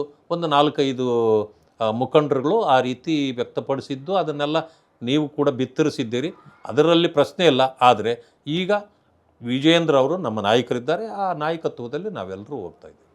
ಇನ್ನು 2.5 ವರ್ಷ ಅಷ್ಟೇ ಇನ್ನು ಎಲೆಕ್ಷನ್ಗೆ ಇರುವಂಥದ್ದು. ದಿನ ಕಳೆದ ಹಾಗೆ ಕಡಿಮೆ ಆಗ್ತಾ ಹೋಗುತ್ತೆ. ನೀವು ಅದು BJP ಅಂತಂದ್ರೆ ಭಾಳ ಬಿಫೋರೇ ಎಲೆಕ್ಷನ್ಗೆ ಪ್ರಿಪೇರ್ ಆಗ್ತಾರೆ. ಯಾರ ನಾಯಕತ್ವದಲ್ಲಿ ಈ ಸರಿ 2028ಕ್ಕೆ ಚುನಾವಣೆಗೆ BJPಯ ನಾಯಕತ್ವ? ನಮಗೆ ಯಾರು ಇಂಡಿವಿಜುವಲ್ ಬಗ್ಗೆ ನಾವು ಯಾವತ್ತೂ ಮಾತಾಡೋದಿಲ್ಲ. ಯಾಕೆಂದರೆ ನಮ್ಮದು ಲೀಡರ್ ಪಾರ್ಟಿ ಅಲ್ಲ, ನಮ್ಮದು ಕೇಡರ್ ಪಾರ್ಟಿ. ನಾವು ಕಾರ್ಯಕರ್ತರನ್ನು ನಂಬಿರೋರು. ಎಲ್ಲ ಕಾರ್ಯಕರ್ತರ ಶಕ್ತಿಯ ಮೇಲೆ ನಾವು ನಿಂತಿರೋದ್ರಿಂದ ಎಲ್ಲರೂ ಸೇರಿಯೇ ಒಗ್ಗಟ್ಟಿನಿಂದ ಹೋಗೋದು ಅಷ್ಟೇ. ಅದರಿಂದ ಸೋಲನ್ನು ಯಾರು ತಲೆ ಕಟ್ಟೋದಿಲ್ಲ, ಗೆಲುವನ್ನು ಯಾರು ತಲೆ ಕಟ್ಟೋದಿಲ್ಲ. ಅದು ಭಾರತೀಯ ಜನತಾ ಪಾರ್ಟಿ ಅಷ್ಟೇ. ನಾರಾಯಣ ಸ್ವಾಮಿಯವ್ರಿಗೆ ಯಾವ ಥರ ಅನಿಸಿದೆ BJPಗೆ ಬಂದು? ನಾನು ಕಾಂಗ್ರೆಸ್ಸಲ್ಲಿ ಇದ್ದರೆ ಈ ಸರಿ ಮಿನಿಸ್ಟರ್ ಆಗ್ಬೋದಾಗಿತ್ತು, BJPಗೆ ಬಂದ ಅವಕಾಶ ಕಳ್ಕೊಂಡೆ ಅಂತ? ಇಲ್ಲ, ನನಗನ್ಸಿಲ್ಲ. ಯಾಕೆಂದರೆ ಕಾಂಗ್ರೆಸ್ ಅಂತ ಅದು ಗೊತ್ತಾ, ಗುಲಾಮರ ಪಕ್ಷ ಅದು. ನಾನು ಒಬ್ಬ ಗುಲಾಮನಾಗಿದ್ದೆ ಅದರಲ್ಲಿ. ಈ ಗುಲಾಮಗಿರಿಯಿಂದ ಮುಕ್ತನಾಗಬೇಕಂತ ಅನಿಸಿತ್ತು. ಅದರಿಂದ ನಾನು ಬಂದುಬಿಟ್ಟೆ. ನಾನು ಎಷ್ಟೋ ಸಾರಿ ಹೇಳಿದ್ದೀನಿ, ಕಾಂಗ್ರೆಸ್ ಯಾವತ್ತೂ ನಮಗೆ ಕಿವಿಯಲ್ಲಿ ಬೀಳ್ತಿತ್ತು. BJP ಅಂತಂದರೆ ದಲಿತ ವಿರೋಧಿ, ಹೋಗಬೇಡಿ ಅನ್ನೋರು. ಅಂಬೇಡ್ಕರ್ ವಿರೋಧಿ, ಅಲ್ಲಿ ಹೋದರೆ ನಿಮಗೆ ಭವಿಷ್ಯ ಇರಲ್ಲ, ಅಲ್ಲಿ ಗರ್ಭಗುಡಿ ಇದೆ, ನಿಮ್ಮನ್ನು ಒಳಗೆ ಬಿಟ್ಕೊಳ್ಳಲ್ಲ ಎಲ್ಲ ಹೇಳಿದ್ದನ್ನು ಕೇಳ್ತಾ ಇದ್ವಿ. ಯಾವಾಗಲೂ ಈ ವಿಷಯಗಳನ್ನ ಕೇಳಿದರೆ ದಲಿತರು ಕುಪಿತರಾಗಿಬಿಡ್ತಾರೆ, BJPಯನ್ನು ವಿರೋಧಿಸಿಬಿಡ್ತಾರೆ. ಅದಕ್ಕೆ ಎಷ್ಟು ಬೇಕೋ ಮೆಟೀರಿಯಲ್ಲು ಅವ್ರ ಕಡೆ ಇತ್ತು, ಹೇಳ್ತಿದ್ರು. ಆದರೆ ನಾನು ಇಲ್ಲಿಗೆ ಬಂದ ಮೇಲೆ ಗೊತ್ತಾಯಿತು, ಇಲ್ಲಿ ದಲಿತ ವಿರೋಧಿ ಅಲ್ಲ. ಕಂಫರ್ಟ್ ಝೋನಲ್ಲಿ ಇದೆ. Yes, I am very much comfort zone. ಎಲ್ಲಿ ನಿಮ್ಮ ಗರ್ಭಗುಡಿಯದೇ ಹೋಗಬೇಡಿ ಅಂತಿದ್ರು, ಆ ಗರ್ಭಗುಡಿ ಒಳಗಡೆನೇ ಇದ್ದೀನಿ ನಾನೀಗ. ಈ ಪ್ರಿಯಾಂಕ್ ಖರ್ಗೆ ಅವ್ರಿಗೂ ನಿಮ್ಗೆ ಏನು ಅದು ದ್ವೇಷ, ವೈಯಕ್ತಿಕ ದ್ವೇಷನ, ರಾಜಕೀಯ ದ್ವೇಷ? ಏನಿಲ್ಲ ವೈಯಕ್ತಿಕ. ನಾನು ಯಾರ ವಿಷಯದಲ್ಲೂ ವೈಯಕ್ತಿಕ ನಂದಿರೋದಿಲ್ಲ. 47 ವರ್ಷ ರಾಜಕಾರಣ ಮಾಡಿದ್ದೇನೆ. 77-78ರಿಂದ ನಾನು ರಾಜಕಾರಣದಲ್ಲಿದ್ದೇನೆ. ಇಷ್ಟು ದೂರದ ಅನುಭವ ಇದೆ, ಇಷ್ಟು ಕ್ರಮಿಸಿ ಬಂದಿದ್ದೇನೆ. ಇದರಲ್ಲಿ ನನ್ನ ಅನುಭವ ಇದೆ. ಯಾರು ಎಲ್ಲಿ ಹೇಗೆ ನಡ್ಕೊಂಡಿದ್ದಾರೆ, ಯಾರು ಯಾರ ಪರವಾಗಿ ಕೆಲಸ ಮಾಡಿದ್ದಾರೆ, ಜಾತಿ ಧರ್ಮಗಳ ಹೇಳ್ಕೊಂಡು ಏನು ಮಾಡಿದ್ದಾರೆ ಎಲ್ಲ ನಾನು ಬಲ್ಲೆ. ಅಲ್ಲ, ಹೊರಗಡೆ ಒಂದು ನೆರೆಟಿವ್ ಇದೆ, ಏನು ಅಂದರೆ ಛಲವಾದಿ ನಾರಾಯಣ ಸ್ವಾಮಿ ಅವರಿಗೂ ಪ್ರಿಯಾಂಕ ಖರ್ಗೆ ಅವರು ಇರುವಂತಹ ಈ ಒಂದು ಜಗಳ ದಲಿತ ನಾಯಕತ್ವ ಪಟ್ಟಕ್ಕಾಗಿ ಅಂತ. ಇಲ್ಲ, ಅದರ ಅವಶ್ಯಕತೆ ನನಗಿಲ್ಲ. ನಾನು ನೇರವಾಗಿ ನಾನು ಅಂಬೇಡ್ಕರೈಟ್. ಅಲ್ಲಿದ್ದಾಗಲೂ ಇಲ್ಲಿದ್ದಾಗಲೂ ಒಂದೇ. ನನ್ನಲ್ಲಿ ವ್ಯತ್ಯಾಸ ಏನೂ ಆಗಿಲ್ಲ. ಪಕ್ಷ ಆಗಿರ್ಬೋದೇ ವ್ಯಕ್ತಿ, ನನ್ನ ಇದು ಬದಲಾಗಿಲ್ಲ. ನನ್ನ ಕಮಿಟ್ಮೆಂಟ್ ಏನಿತ್ತು ಅದು ಬದಲಾಗಿಲ್ಲ. ಒಂದು ನಾನು ಕೇಳ್ತಾನೆ, ಈಗ ನಿಮ್ಮ ಮೂಲಕನೂ ಕೇಳ್ತಾನೆ. ನಾನು 72ರಲ್ಲಿ ಮಲ್ಲಿಕಾರ್ಜುನ್ ಖರ್ಗೆ ಅವರು ಗುರುಮಿಟ್ಕಲ್ಲಿಂದ ಚುನಾವಣೆಗೆ ಪ್ರಥಮ ಬಾರಿ ನಿಂತಿದ್ದು ಯಾವತ್ತೂ ಸೋತಿಲ್ಲ. ಅವರಲ್ಲಿ ಅವರು MLA ಆಗಿ ಯಾವತ್ತೂ ಸೋತಿಲ್ಲ. ಅಷ್ಟು ವರ್ಷಗಳ ಕಾಲ ಅವರನ್ನು ಸಹಿಸ್ಕೊಂಡಿದ್ದಾರೆ ಜನ. ಚಿತ್ತಾಪುರಕ್ಕೆ ಹೋದ್ರಿ, ಅಲ್ಲಿನೋ ಗೆಲ್ಲಿಸಿದ್ರು. ನಿಮ್ಮದು ತೆರವಾದ ತಕ್ಷಣ ಯಾಕೆ ಇನ್ನೊಬ್ಬ ದಲಿತನ ತರಲಿಲ್ಲ ನೀವು? ಒಂದು ದಲಿತರು ಅಂದರೆ ನೀವು ಮಾತ್ರನಾ? ಬೀದರ್ರಿಂದ ಕಲ್ಯಾಣ ಕರ್ನಾಟಕ, ನಿಮ್ಮ ಕೊಪ್ಪಳ ಹೊಸಪೇಟೆವರೆಗೆ ಒಬ್ಬರನ್ನು ಯಾರನ್ನಾದರೂ ನಿಮ್ಮವ್ರನ್ನ ಬೆಳೆಸಿದ್ದೀರಾ ಹೇಳಿ? ಒಬ್ಬನಿಗೆ ಲೈಫ್ ಕೊಟ್ಟಿದ್ದೀರಾ ಹೇಳಿ? ನಿಮ್ಮದಾಯಿತು, ಮಗಂದಾಯಿತು. ಮಗ 4 ಸಾರಿ ಟಿಕೆಟ್ ಕೊಟ್ರಿ, ಮೊದಲು ಕೊಟ್ಟಾಗ ಸೋತ, ಆಮೇಲೆ 3 ಸಾರಿ ಗೆದ್ದಿದ್ದಾರೆ. ಮೊದಲನೇ ಸಾರಿ ಗೆದ್ದ ಮಂತ್ರಿ, 2ನೇ ಸಾರಿ ಗೆದ್ದ ಮಂತ್ರಿ, 3ನೇ ಸಾರಿ ಗೆದ್ದ ಮಂತ್ರಿ, 5 ಸಾರಿ ಗೆದ್ದವರು ಮಂತ್ರಿ ಆಗಿಲ್ಲ ಕಾಂಗ್ರೆಸ್ನಲ್ಲಿ. ಅದು ಹೆಂಗೆ ನಿಮಗೆ ಮಾತ್ರ ಆಯಿತು? ಇದು ದಲಿತರನ್ನು ಬೆಳೆಸೋವಂಥದ್ದಾ? ಇದನ್ನು ಪ್ರಶ್ನೆ ಮಾಡಿದರೆ ಅದನ್ನು ನೆರೆಟಿವ್ ಬೇರೆ ಆಗುತ್ತಾ ನಂದು? ಯಾವಾಗ ನಾನು ಹೇಳೋದು ನಿಮ್ಮ ಹೋರಾಟ ಈ ಧ್ವನಿ ಯಾವಾಗಲೂ ರೈಸ್ ಮಾಡೋದು ನೀವು ಇದೇ ವಿಷಯಕ್ಕೆ? ಅವ್ರು ಯಾವುದಕ್ಕೆ? ಹೌದು, ಅದೊಂದಕ್ಕೆ ಅಂತಲ್ಲ. ಪ್ರತಿಯೊಬ್ಬ ದಲಿತನು ಮಾಡಬೇಕಾದ ಕಾರ್ಯಗಳ ಬಗ್ಗೆ ನಾನು ಎತ್ತಿ ತೋರಿಸ್ತೇನೆ. KH ಮುನಿಯಪ್ಪ ಆಯಿತು, ನಿಮ್ಮದು 7-8 ಬಾರಿ ಆದ್ರಿ. ನಿಮ್ಮ ಮಗಳನ್ನ ತಂದರೆ ಹೊರತು ಮತ್ತೊಬ್ಬನ ತರಲಿಲ್ಲ ನೀವು. ಮಾದೇವಪ್ಪ, ನಿಮ್ಮ ಮಗನ ತಂದರೆ ಹೊರತು ಮತ್ತೊಬ್ಬನ ತರಲಿಲ್ಲ ನೀವು. ಸಿದ್ದರಾಮಯ್ಯ, ನಿಮ್ಮ ಮಗನ ತಂದರೆ ಹೊರತು ಮತ್ತೊಬ್ಬನ ತರಲಿಲ್ಲ ನೀವು. ರಾಮಲಿಂಗಾರೆಡ್ಡಿ, ಮಗಳನ್ನ ತಂದರೆ ಹೊರತು ಮತ್ತೆ ಅವ್ರನ್ನ ತರಲಿಲ್ಲ ನೀವು. ಧರ್ಮಸಿಂಗು, ಮಗನ ತಂದರೆ ಹೊರತು ಬೇರೆಯವ್ರನ್ನ ತಂದ್ರ? ಇವರು ದಿನೇಶ್ ಗುಂಡೂರಾವ್ ಮಗನು ಎಲ್ಲ ಏನಿದು? ಬಾಬಾ ಸಾಹೇಬ್ ಅಂಬೇಡ್ಕರ್ ಅವರು ಒಂದು ಮಾತು ಹೇಳ್ತಾರೆ, ಇನ್ನು ಮುಂದೆ ಮಹಾರಾಜರ ಬಟ್ಟೆಯಲ್ಲಿ ಹುಟ್ಟಲ್ಲ, ನನ್ನ ವೋಟ್ ಬಾಕ್ಸಿಂದ ಹುಟ್ಟುತ್ತಾರೆ. ಪ್ರಜಾಪ್ರಭುತ್ವ ತಂದು ಕೊಟ್ಟಿದ್ದೇನೆ, ಇನ್ನು ಮುಂದೆ ಈ ರಾಜಮನೆತನಗಳು ಇರೋದಿಲ್ಲ ಹೇಳಿದ್ರಲ್ಲ. ಆದರೆ ಇಲ್ಲೇನಾಗಿದೆ ರಾಜಕೀಯದಲ್ಲಿ? ಎಕ್ಸಾಕ್ಟ್ ವಾಪಸ್ ಇದನ್ನು ಕೇಳ್ತಾ ಹೋದ್ರೆ, ಯಡಿಯೂರಪ್ಪರ ಮಕ್ಕಳು ಬಂದರು, ಇದೇ ಕ್ವಶನ್ ನಾನು ಹೇಳ್ತೇನೆ. ಅದಕ್ಕೂ ನನ್ನ ಹತ್ರ ಉತ್ತರ ಇದೆ. ಕಾಂಗ್ರೆಸ್ಸಲ್ಲಿ ಒಂದು ಪೊಸಿಷನ್ಗೆ 10-20 ಜನ ಕೇಳ್ತಾರೆ. BJPಯಲ್ಲಿ ಯಾವಾಗ ನೀವು ಹೇಳಿದ್ರಲ್ಲ, ಆ ಕಾಲದಲ್ಲಿ ನಿಲ್ಲಲಿಕ್ಕೆ ಇವರೇ ಸಿಗ್ತಾ ಇರಲಿಲ್ಲ, ಅಭ್ಯರ್ಥಿಗಳೇ ಸಿಗ್ತಾ ಇರಲಿಲ್ಲ. ಅದರಿಂದಾಗಿ ಖಾಲಿ ಬಿಡಬಾರ್ದು ಅದನ್ನು. ನಾನು ಇಲ್ಲಿ ನಿಲ್ತೀನಿ, ನನ್ನ ಮಗನ ಅಲ್ಲಿ ಹಾಕ್ತೀನಿ ಅನ್ನೋ ಕಾಲ ಇತ್ತಿಲ್ಲಿ. ಅದರಿಂದಾಗಿ 2-3 ಆಗಿದೆ. ರಾಷ್ಟ್ರ ಮಟ್ಟದಲ್ಲಿ ತೋರಿಸಿ, ಕರ್ನಾಟಕದ ಬಿಟ್ಟುಬಿಡಿ, ರಾಷ್ಟ್ರ ಮಟ್ಟದಲ್ಲಿ ತೋರಿಸಿ. ನೆಹರು, ಇಂದಿರಾ ಗಾಂಧಿ, ರಾಜೀವ್ ಗಾಂಧಿ, ಇದು ಸೋನಿಯಾ ಗಾಂಧಿ, ರಾಹುಲ್ ಗಾಂಧಿ, ಪ್ರಿಯಾಂಕಾ ಗಾಂಧಿ, ಒಂದು ಮನೆತನನೇ ಒಂದು ಇದು. ಅದು ಮಹಾರಾಜರು. ಪ್ರಜಾಪ್ರಭುತ್ವ ಯಾಕೆ ಬೇಕಾಗಿತ್ತಾಗಾದ್ರೆ? ರಾಜಪ್ರಭುತ್ವ ಇದ್ದಿದ್ರೆ ಸಾಕಾಗಿತ್ತಲ್ಲ. ಅಲ್ಲ, ಇದೇ ರಾಜಪ್ರಭುತ್ವ ಬಂದ ಮೇಲೆ ಇದು ಮಾಡಬೇಕು. ಇವತ್ತು ಹೇಳಿದ್ರೆ ನೀವು ಒಂದೆರಡು ನಿದರ್ಶನ ನಮ್ಮಲ್ಲೂ ಇದೆ. ಅದು ತಾತ್ಕಾಲಿಕ, ಮುಂದೆ ಅವೆಲ್ಲ ಸರಿ ಹೋಗ್ತವೆ. ಇತ್ತೀಚೆಗೆ ನಿಮ್ಮ ಮೀಡಿಯಾದಲ್ಲೇ ನೋಡಿರ್ಬೋದು, ಈಗ ಮಹಾರಾಷ್ಟ್ರದಲ್ಲಿ ಪುಣೆಯಲ್ಲಿ ಎಲೆಕ್ಷನ್ ನಡೀತಾ ಇದೆ. ಯಾರೇ ಸಂಬಂಧಿಕರಿದ್ದರೂ ಕೂಡ ಅವನಿಗೆ ಟಿಕೆಟ್ ಕೊಡಬಾರ್ದು ಅಂತ ಶುರುವಾಗಿದೆ. ಆಗಲೇ ಕೊಡ್ತಾ ಇಲ್ಲ. ಅರ್ಜಿಗಳು ಬಂದಿದ್ದರೆ ತಿರಸ್ಕಾರ ಮಾಡಿ ಅಂತ. ಗೊತ್ತಾಯ್ತಾ? ಬಿಜೆಪಿಲಿ ಯಾಕೆ ಈ ಫಾರ್ಮುಲಾ ಅಪ್ಲೈ ಮಾಡಬಾರ್ದು ಅಂತ ನಡೀತಾ ಇದೆ ಅಂತ ಹೇಳ್ತಾ ಇದ್ದೀನಿ ನಿಮಗೆ. ಶುರು ಆಗಿದೆ, ಅದು ಅವತ್ತಿಂದ ಇದೆ. ಬಟ್ ನಮ್ಮಲ್ಲಿ ಇಡೀ ದಕ್ಷಿಣ ಭಾರತದಲ್ಲಿ, ಕರ್ನಾಟಕದಲ್ಲಿ ಬಿಟ್ಟರೆ ನಾವು ಇನ್ನೂ ಬೆಳೆಯೋ ಪರಿಸ್ಥಿತಿಯಲ್ಲೇ ಇದ್ದೀವಿ. ಇಲ್ಲಾದರೂ ಒಂದೆರಡು ಸಾರಿ ಅಧಿಕಾರ ಪಡೆದ್ವಿ. ತಮಿಳುನಾಡಲ್ಲಿಲ್ಲ, ಕೇರಳದಲ್ಲಿಲ್ಲ, ದಕ್ಷಿಣ ತೆಲಂಗಾಣದಲ್ಲಿಲ್ಲ, ಆಂಧ್ರದಲ್ಲಿಲ್ಲ. ಈಗ ಬೆಳೀತಾ ಇರೋದು. ಕೆಲವು ಸಾರಿ ಏನಾಗುತ್ತೆ, ಈಗ ಯಾವುದೋ 50 ಸೀಟು ನಮ್ಮದು ಬಂದಿದೆ, 50 ಸೀಟ್ಗೂ ನಿಲ್ಲಬೇಕು, ನಮಗೆ 25 ಕ್ಯಾಂಡಿಡೇಟೇ ಸಿಗೋದು, ಇನ್ನು 25 ಸಿಗಲ್ಲ ಕೆಲವು ಕಡೆ. ಯಾಕಂದರೆ ಕೆಲವು ಕಡೆ ಸೋಲ್ತೀವಿ ಅನ್ನೋ ಕಾರಣಕ್ಕೆ ಬರಲ್ಲ. ಅವಾಗೇನು ಮಾಡಬೇಕು, ಖಾಲಿ ಬಿಡೋಕ್ಕಾಗಲ್ಲ. ನಮ್ಮ ಪಕ್ಷದ ಗೌರವ, ನನ್ನ ತಮ್ಮನ್ನೋ ನನ್ನ ಅಣ್ಣನ್ನೋ ತಗೊಂಡೋಗಿ ಇನ್ನೊಂದರಲ್ಲಿ ನಿಲ್ಲಿಸ್ತೀವಿ. ಆವಾಗ ನೀವು ಅಂದ್ಕೊಳ್ಬೋದು ಇಲ್ಲೂ ನಿಮ್ಮ ಕುಟುಂಬ ಪರಂಪರೆ ಅದು ಕುಟುಂಬ ಪರೆ ತಾತ್ಕಾಲಿಕ. ಅದು ಒಂದು ಹಂತಕ್ಕೆ ಬಂದ ಮೇಲೆ ಅವೆಲ್ಲ ಹೊರಟಾಗ್ತವೆ. ಇನ್ನು ಇತ್ತೀಚೆಗೆ ವಿಜೇಂದ್ರ ಅವರು ಕೊಟ್ಟಂಥ ಒಂದು ಹೇಳಿಕೆ, ದೇವೇಗೌಡರು ಕೊಟ್ಟಂಥ ಹೇಳಿಕೆ, ಅವರು 140 ಸ್ಥಾನಗಳನ್ನು BJPಯೇ ಗೆದ್ಕೊಳ್ಳುತ್ತೆ ಅಂತ ಹೇಳಿದ್ದಾರೆ. ಇನ್ನು ಇವರು ದೇವೇಗೌಡರು ಹೇಳ್ತಾರೆ, ಈ ಸರಿ ನಮ್ಮ ಹೊಂದಾಣಿಕೆ ಏನಿದ್ರು ಕೂಡ ಲೋಕಸಭೆಗೆ ಮತ್ತು ವಿಧಾನಸಭೆಗೆ ಮಾತ್ರ, ಲೋಕಲ್ ಎಲೆಕ್ಷನ್ಗೆ ಅಲ್ಲ ಅಂತ ಹೇಳಿ. ಇದೊಂಥರ ಏನೋ ಕನ್ಫ್ಯೂಷನ್ ಕ್ರಿಯೇಟ್ ಮಾಡ್ತಾ ಇದೆಯಾ ಕಾರ್ಯಕರ್ತರಲ್ಲಿ? ಇಲ್ಲ, ಇದು ಕನ್ಫ್ಯೂಷನ್ ಇದೆ ಅಂತ ನಾನು ಹೇಳೋದಿಲ್ಲ. ನಾನು ಮಾತಾಡುವಾಗ ನನ್ನ ಪಕ್ಷದ್ದೇ ನಾನು ಮಾತಾಡ್ತೀನಲ್ವ.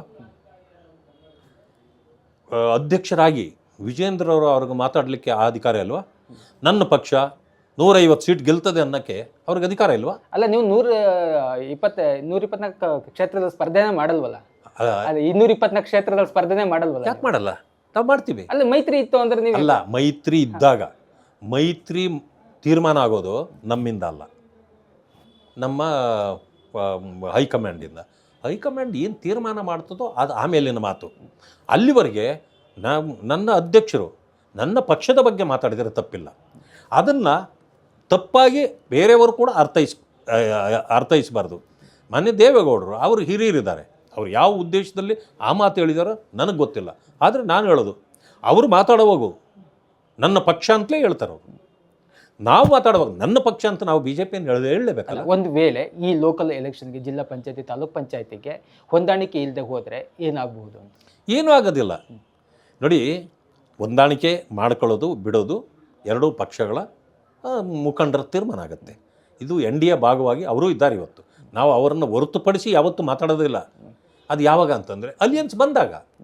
ಅಲ್ಲಿವರೆಗೆ ಈಗ ನಾವಿಬ್ಬರೂ ಸೇರಿ ಜನತಾದಳ ಕಟ್ತಾ ಇಲ್ಲ, ನಾವಿಬ್ಬರೂ ಸೇರಿ BJP ಕಟ್ತಾ ಇಲ್ಲ. BJPಯನ್ನು BJP ನಾಯಕರು ಕಾರ್ಯಕರ್ತರು ಕಟ್ತಾರೆ, ಜನತಾದಳವನ್ನು ಅವರ ನಾಯಕರು ಮತ್ತು ಕಾರ್ಯಕರ್ತರು ಸೇರಿ ಕಟ್ತಾರೆ.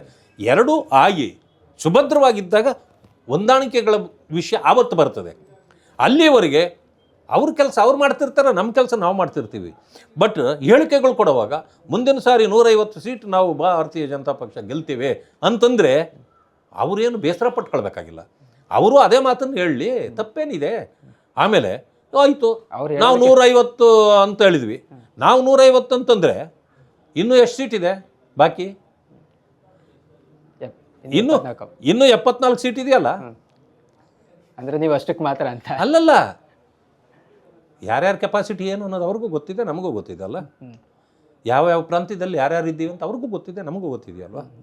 ಲಿಮಿಟೇಷನ್ಸ್ ಏನು ಅನ್ನೋದು ಇಬ್ರಿಗೂ ಗೊತ್ತಿದೆಯಲ್ವ. ಅದರಿಂದ ತಾನೇ ನಾವು ಒಟ್ಟಿಗೆ ಬಂದಿದ್ದೇವೆ. ಅಲ್ಲ, ಈ ಸಾರಿ ಏನಂದ್ರು ನೀವು ಲೋಕಲಲ್ಲಿ ಈ ಹೊಂದಾಣಿಕೆ ಮೈತ್ರಿ ಇಲ್ಲ ಅಂತ ಅಂದರೆ ಕಾರ್ಯಕರ್ತರು ಪ್ರಶ್ನೆ ಕೇಳ್ತಾರೆ, ನೀವು ಚೆನ್ನಾಗಿರ್ತೀರಾ ಮೇಲ್ಗಡೆ, ಲೋಕಸಭೆಯಲ್ಲಿ ನೀವು ಒಂದಾಗ್ತೀರಾ, ವಿಧಾನಸಭೆಯಲ್ಲಿ ಒಂದಾಗ್ತೀರಾ, ನಾವು ಬಡ್ದಾಡ್ಬೇಕಾ ಕೆಳಗಡೆ ಅಂತ. ನೋಡಿ, ಹೊಂದಾಣಿಕೆಗಳು ಕಾಲಕ್ಕೆ ಆಗ್ತವೆ. ಆ ಸಂದರ್ಭ ನಡೀತಕ್ಕಂಥದ್ದು ಕೇಂದ್ರದ ನಾಯಕರ ಮೂಲಕ. ಅಲ್ಲಿವರೆಗೂ ನಾವು ಸ್ವತಂತ್ರವಾಗಿ ನಮ್ಮ ಪಕ್ಷ ಕಟ್ಟಬೇಕಾಗ್ತದೆ. ಅದನ್ನು ನಾವು ಮಾಡ್ತಿರ್ತೀವಿ. ಕೇಂದ್ರ ನಾಯಕರು ಮಧ್ಯಪ್ರವೇಶ ಮಾಡಿ ಈ ರೀತಿ ಮಾಡಬೇಕು ಅಂತೇಳಿಲ್ಲ. ಕಳೆದ ಬಾರಿ ಇಲ್ಲಿ ಹೇಳಿದರು. ಹೇಳಿದ ತಕ್ಷಣ ನಾವೆಲ್ಲ ಒಪ್ಕೊಂಡು ಕೆಲಸ ಮಾಡಿದ್ವಿ. ಅದಕ್ಕೆ ಮುಂಚೆ ಅದೇ ಯಾಕೆ ನಾವು ಅಸೆಂಬ್ಲಿ ಎಲೆಕ್ಷನ್ನಲ್ಲಿ ನಾವು ಇದೇ ಕೆಲಸ ಅವ್ರು ಮಾಡ್ಬೋದಾಗಿತ್ತಲ್ಲ ಇಬ್ಬರು ಸೇರಿ. ಆವತ್ತು ಅವ್ರು ಬರಲಿಲ್ಲ ಅಂದರೆ ನಾವು ಹೋಗಿ ಕೇಳೋಕ್ಕಾಗತ್ತಾ? ಇವೆಲ್ಲವನ್ನು ಸಂದರ್ಭಗಳು ಸೃಷ್ಟಿ ಮಾಡ್ತವೆ ಹೊರತು ಇದು ಮೊದಲೇ ತೀರ್ಮಾನಗಳು ಆಗೋದಿಲ್ಲ. ಆದರೆ ನಾವು ಅವರು ನಾಳೆ ದಿವಸ ಮುಂದಿನ ಸಾರಿ ನಮ್ಮದು ಜನತಾದಳನೇ ಅಧಿಕಾರಕ್ಕೆ ಬರ್ತದೆ ಅಂತ ಅವ್ರು ಹೇಳ್ಕೊಂಡ್ರೆ ನಾವೇನು ಬೇಸರ ಮಾಡ್ಕೊಳ್ಳಲ್ಲ. ಇನ್ನು ನಾವು ಅದನ್ನೇ ಹೇಳಿದಾಗ ಅವರು ಬೇಜಾರು ಮಾಡ್ಕೊಳ್ಳಬಾರ್ದು. ಇದನ್ನೇ ಮೈತ್ರಿ ಅನ್ನೋದು. ಮೈತ್ರಿ ಧರ್ಮ, ಮೈತ್ರಿ ಆದಾಗ ಮೈತ್ರಿ ಧರ್ಮ, ಮೈತ್ರಿ ಆಗೋವರೆಗೂ ನನ್ನ ಪಕ್ಷ ಧರ್ಮ, ನಿಮ್ಮದು ನಿಮ್ಮ ಪಕ್ಷ ಧರ್ಮ. ಬಿಜೆಪಿ ಅವ್ರಿಗೆ ಯಾವತ್ತಾರು ಅನ್ಸುತ್ತಾ ಕುಮಾರಸ್ವಾಮಿ ಅವರು ರಾಜ್ಯ ರಾಜಕಾರಣದಲ್ಲಿ ಇರಬೇಕಾಗಿತ್ತು, ಅವ್ರು ಇದ್ದಿದ್ರೆ ನಾವು ಕಾಂಗ್ರೆಸ್ನ ಇನ್ನೂ ಸಖತ್ತಾಗಿ ಟ್ಯಾಕಲ್ ಮಾಡ್ಬೋದಾಗಿತ್ತು ಅಂತ? ನೋಡಿ, ಅವರ ಪಕ್ಷದ ತೀರ್ಮಾನವನ್ನು ನಾವು ಮಾಡೋಕ್ಕಾಗಲ್ಲ. ಅಲ್ಲ, ನಿಮ್ಗೆ ಅನಿಸ್ತಾ? ಈಗ ನಾನು ಕೇಳ್ತಾ ಇರೋದು, ಅವ್ರು ಇದ್ದಿದ್ರೆ, ಕುಮಾರಸ್ವಾಮಿ ಅವರು ಇದ್ದಿದ್ರೆ ಇನ್ನೂ ಚೆನ್ನಾಗಿ ನಾವು ಕಾಂಗ್ರೆಸ್ ಎದುರಿಸಬಹುದು. ಸಹಜವಾಗಿ 2 ಬಾರಿ ಮುಖ್ಯಮಂತ್ರಿ ಆಗಿದ್ದವರು ಅಸೆಂಬ್ಲಿಯಲ್ಲಿದ್ದಾಗ ನಾವು ಅವ್ರನ್ನ ಮಾತ್ರ ಅಲ್ಲ, ಬಸವರಾಜ ಬೊಮ್ಮಾಯಿ ಅವ್ರನ್ನೂ ಅಂದ್ಕೊಳ್ತೀವಿ ನಾವು. ಅವರೇ ಇಲ್ಲೇ ಇದ್ದಿದ್ರೆ ನಮಗೆ ಚೆನ್ನಾಗಿತ್ತಲ್ಲ. ಕುಮಾರಸ್ವಾಮಿ ಅವರು ಇದ್ದಿದ್ರೆ ಅವರು ನಾವು ಹೊಂದಾಣಿಕೆಯಲ್ಲಿ ಇರೋದ್ರಿಂದ ಸೊ ನಾವು ಕಾಂಗ್ರೆಸ್ಸನ್ನು ಇನ್ನೂ ಗಟ್ಟಿಯಾಗಿ ಎದುರಿಸ್ಬೋದಾಗಿತ್ತು ಅನ್ನಿಸ್ತದೆ. ಅದು ಸಹಜ. ಅದು ಅಂದರೆ ನಮ್ಮಲ್ಲೂ ಲೀಡರ್ಗಳನ್ನ ನಾವು ಬಿಟ್ಕೊಟ್ಬಿಟ್ಟಿದ್ದೀವಿ. ಡೆಲ್ಲಿಗೆ ಹೋಗ್ಬಿಟ್ಟಿದ್ದಾರೆ ಅನೇಕರು. ಆದರೆ ಹೋಗಬಾರ್ದಾ? ಹೋಗಬೇಕು. ಇವರು ಹೋಗಬೇಕು, ಹೊಸಬರು ಬರಬೇಕು. ಇದೆಲ್ಲವೂ ಕೂಡ ಸಿಸ್ಟಮ್. ಆ ಸಿಸ್ಟಮನ್ನು ನಾವು ಪ್ರಶ್ನೆ ಮಾಡೋಕ್ಕಾಗಲ್ಲ. ಇನ್ನು ಕಾಂಗ್ರೆಸ್ನ 2.5 ವರ್ಷದ ಆಡಳಿತ ನೀವು ನೋಡಿದ್ದೀರಾ, ಎಷ್ಟು ಮಾರ್ಕ್ಸ್ ಕೊಡೋದಕ್ಕೆ ಇಷ್ಟಪಡ್ತೀರಾ? 1-2 ಕೊಡ್ಬೋದು. ಏನೆಲ್ಲ ಕಾಂಗ್ರೆಸ್ ನೀವು ವಿರೋಧ ಮಾಡ್ತೀರಾ, ವಿರೋಧ ಪಕ್ಷದವರು ನೀವು ವಿರೋಧ ಮಾಡುವಂಥದ್ದು ನಿಮ್ಮ ಕರ್ತವ್ಯ ಅಂತ ಅಂದ್ಕೊಳ್ಳೋಣ. ಏನೇನು ಒಳ್ಳೆ ಕೆಲಸಗಳನ್ನು ಕಾಂಗ್ರೆಸ್ ಮಾಡಿದ್ದಾರೆ ಅಂತ ಅನ್ಸುತ್ತೆ? ಅವ್ರು ಇನ್ನೂ 5 ಗ್ಯಾರಂಟಿಯಿಂದ 6ನೇ ಗ್ಯಾರಂಟಿಗೆ ಹೋಗಲೇ ಇಲ್ಲ. ಏನು ಮಾಡ್ಯವ್ರೆ ಅಂತ ಹೇಳಲಿ ನಾನು. ಆ 5 ಗ್ಯಾರಂಟಿಗಳಲ್ಲೇ ಗೃಹಲಕ್ಷ್ಮಿದು 5,000 ಕೋಟಿನೇ ನಾಪತ್ತೆ ಆಗಿದೆ, ಕಾಣ್ತಾ ಇಲ್ಲ. 5 kg ಅಕ್ಕಿ ಮೋದಿಯವರು ಕೊಟ್ಟಿದ್ದು ಬಿಟ್ಟರೆ ಇವರು ಇದುವರೆಗೂ 1 kg ಅಕ್ಕಿ ಕೊಡಲೇ ಇಲ್ಲ. 170 ಕೊಡ್ತೀನಿ ಅಂತಂದ್ರು, ಈಗ ಏನೋ ಕಿಟ್ ಕೊಡೋಕ್ಕೆ ಶುರು ಮಾಡಿಬಿಟ್ಟಿದ್ದಾರೆ. ಒಂದು ಕಿಟ್ ಕೊಟ್ಟರೆ 1,400 ರೂಪಾಯಿ ಆಗ್ತಿತ್ತು, ಬರೀ ಕೇವಲ 450 ರೂಪಾಯಿಗೆ ಕಿಟ್ ಕೊಡೋಕ್ಕೆ ಶುರು ಮಾಡಿದ್ದಾರೆ. ಕಿಟ್ ಯಾಕೆ ಕೊಡ್ತೀರಿ ಅಂತಂದರೆ ಕಾರಣ ಇದೆ. ಅದಕ್ಕೆ ನೀವು ದುಡ್ಡು ಕೊಟ್ಟರೆ ದುಡ್ಡು ಹೊಡೆಯೋಕ್ಕಾಗಲ್ಲ, ಅವ್ರ ಅಕೌಂಟ್ಗೆ ಹೋಗ್ಬಿಡ್ತದೆ. ನೀವು ಕಿಟ್ ಕೊಡೋದ್ರಿಂದ ಅವ್ರ ಅಕೌಂಟ್ಗೆ ಏನು ದುಡ್ಡು ಹಾಕಂಗಿಲ್ಲ. ಕಿಟ್ ನೀವು ಹೆಂಗಾದರೂ ಕೊಟ್ಕೊಳ್ಬೋದು, ಲೂಟಿ ಎಷ್ಟು ಬೇಕಾದ್ರೂ ಮಾಡ್ಕೊಳ್ಬೋದು. ಯುವಕರಿಗೆ ಕೊಡ್ತೀನಿ 1,500 3,000 ಅಂದಿದ್ದು ಯಾರಿಗೂ ಸಿಕ್ಕದೋ ಒಬ್ರಿಗೂ ಗೊತ್ತೇ ಇಲ್ಲ. ಅದು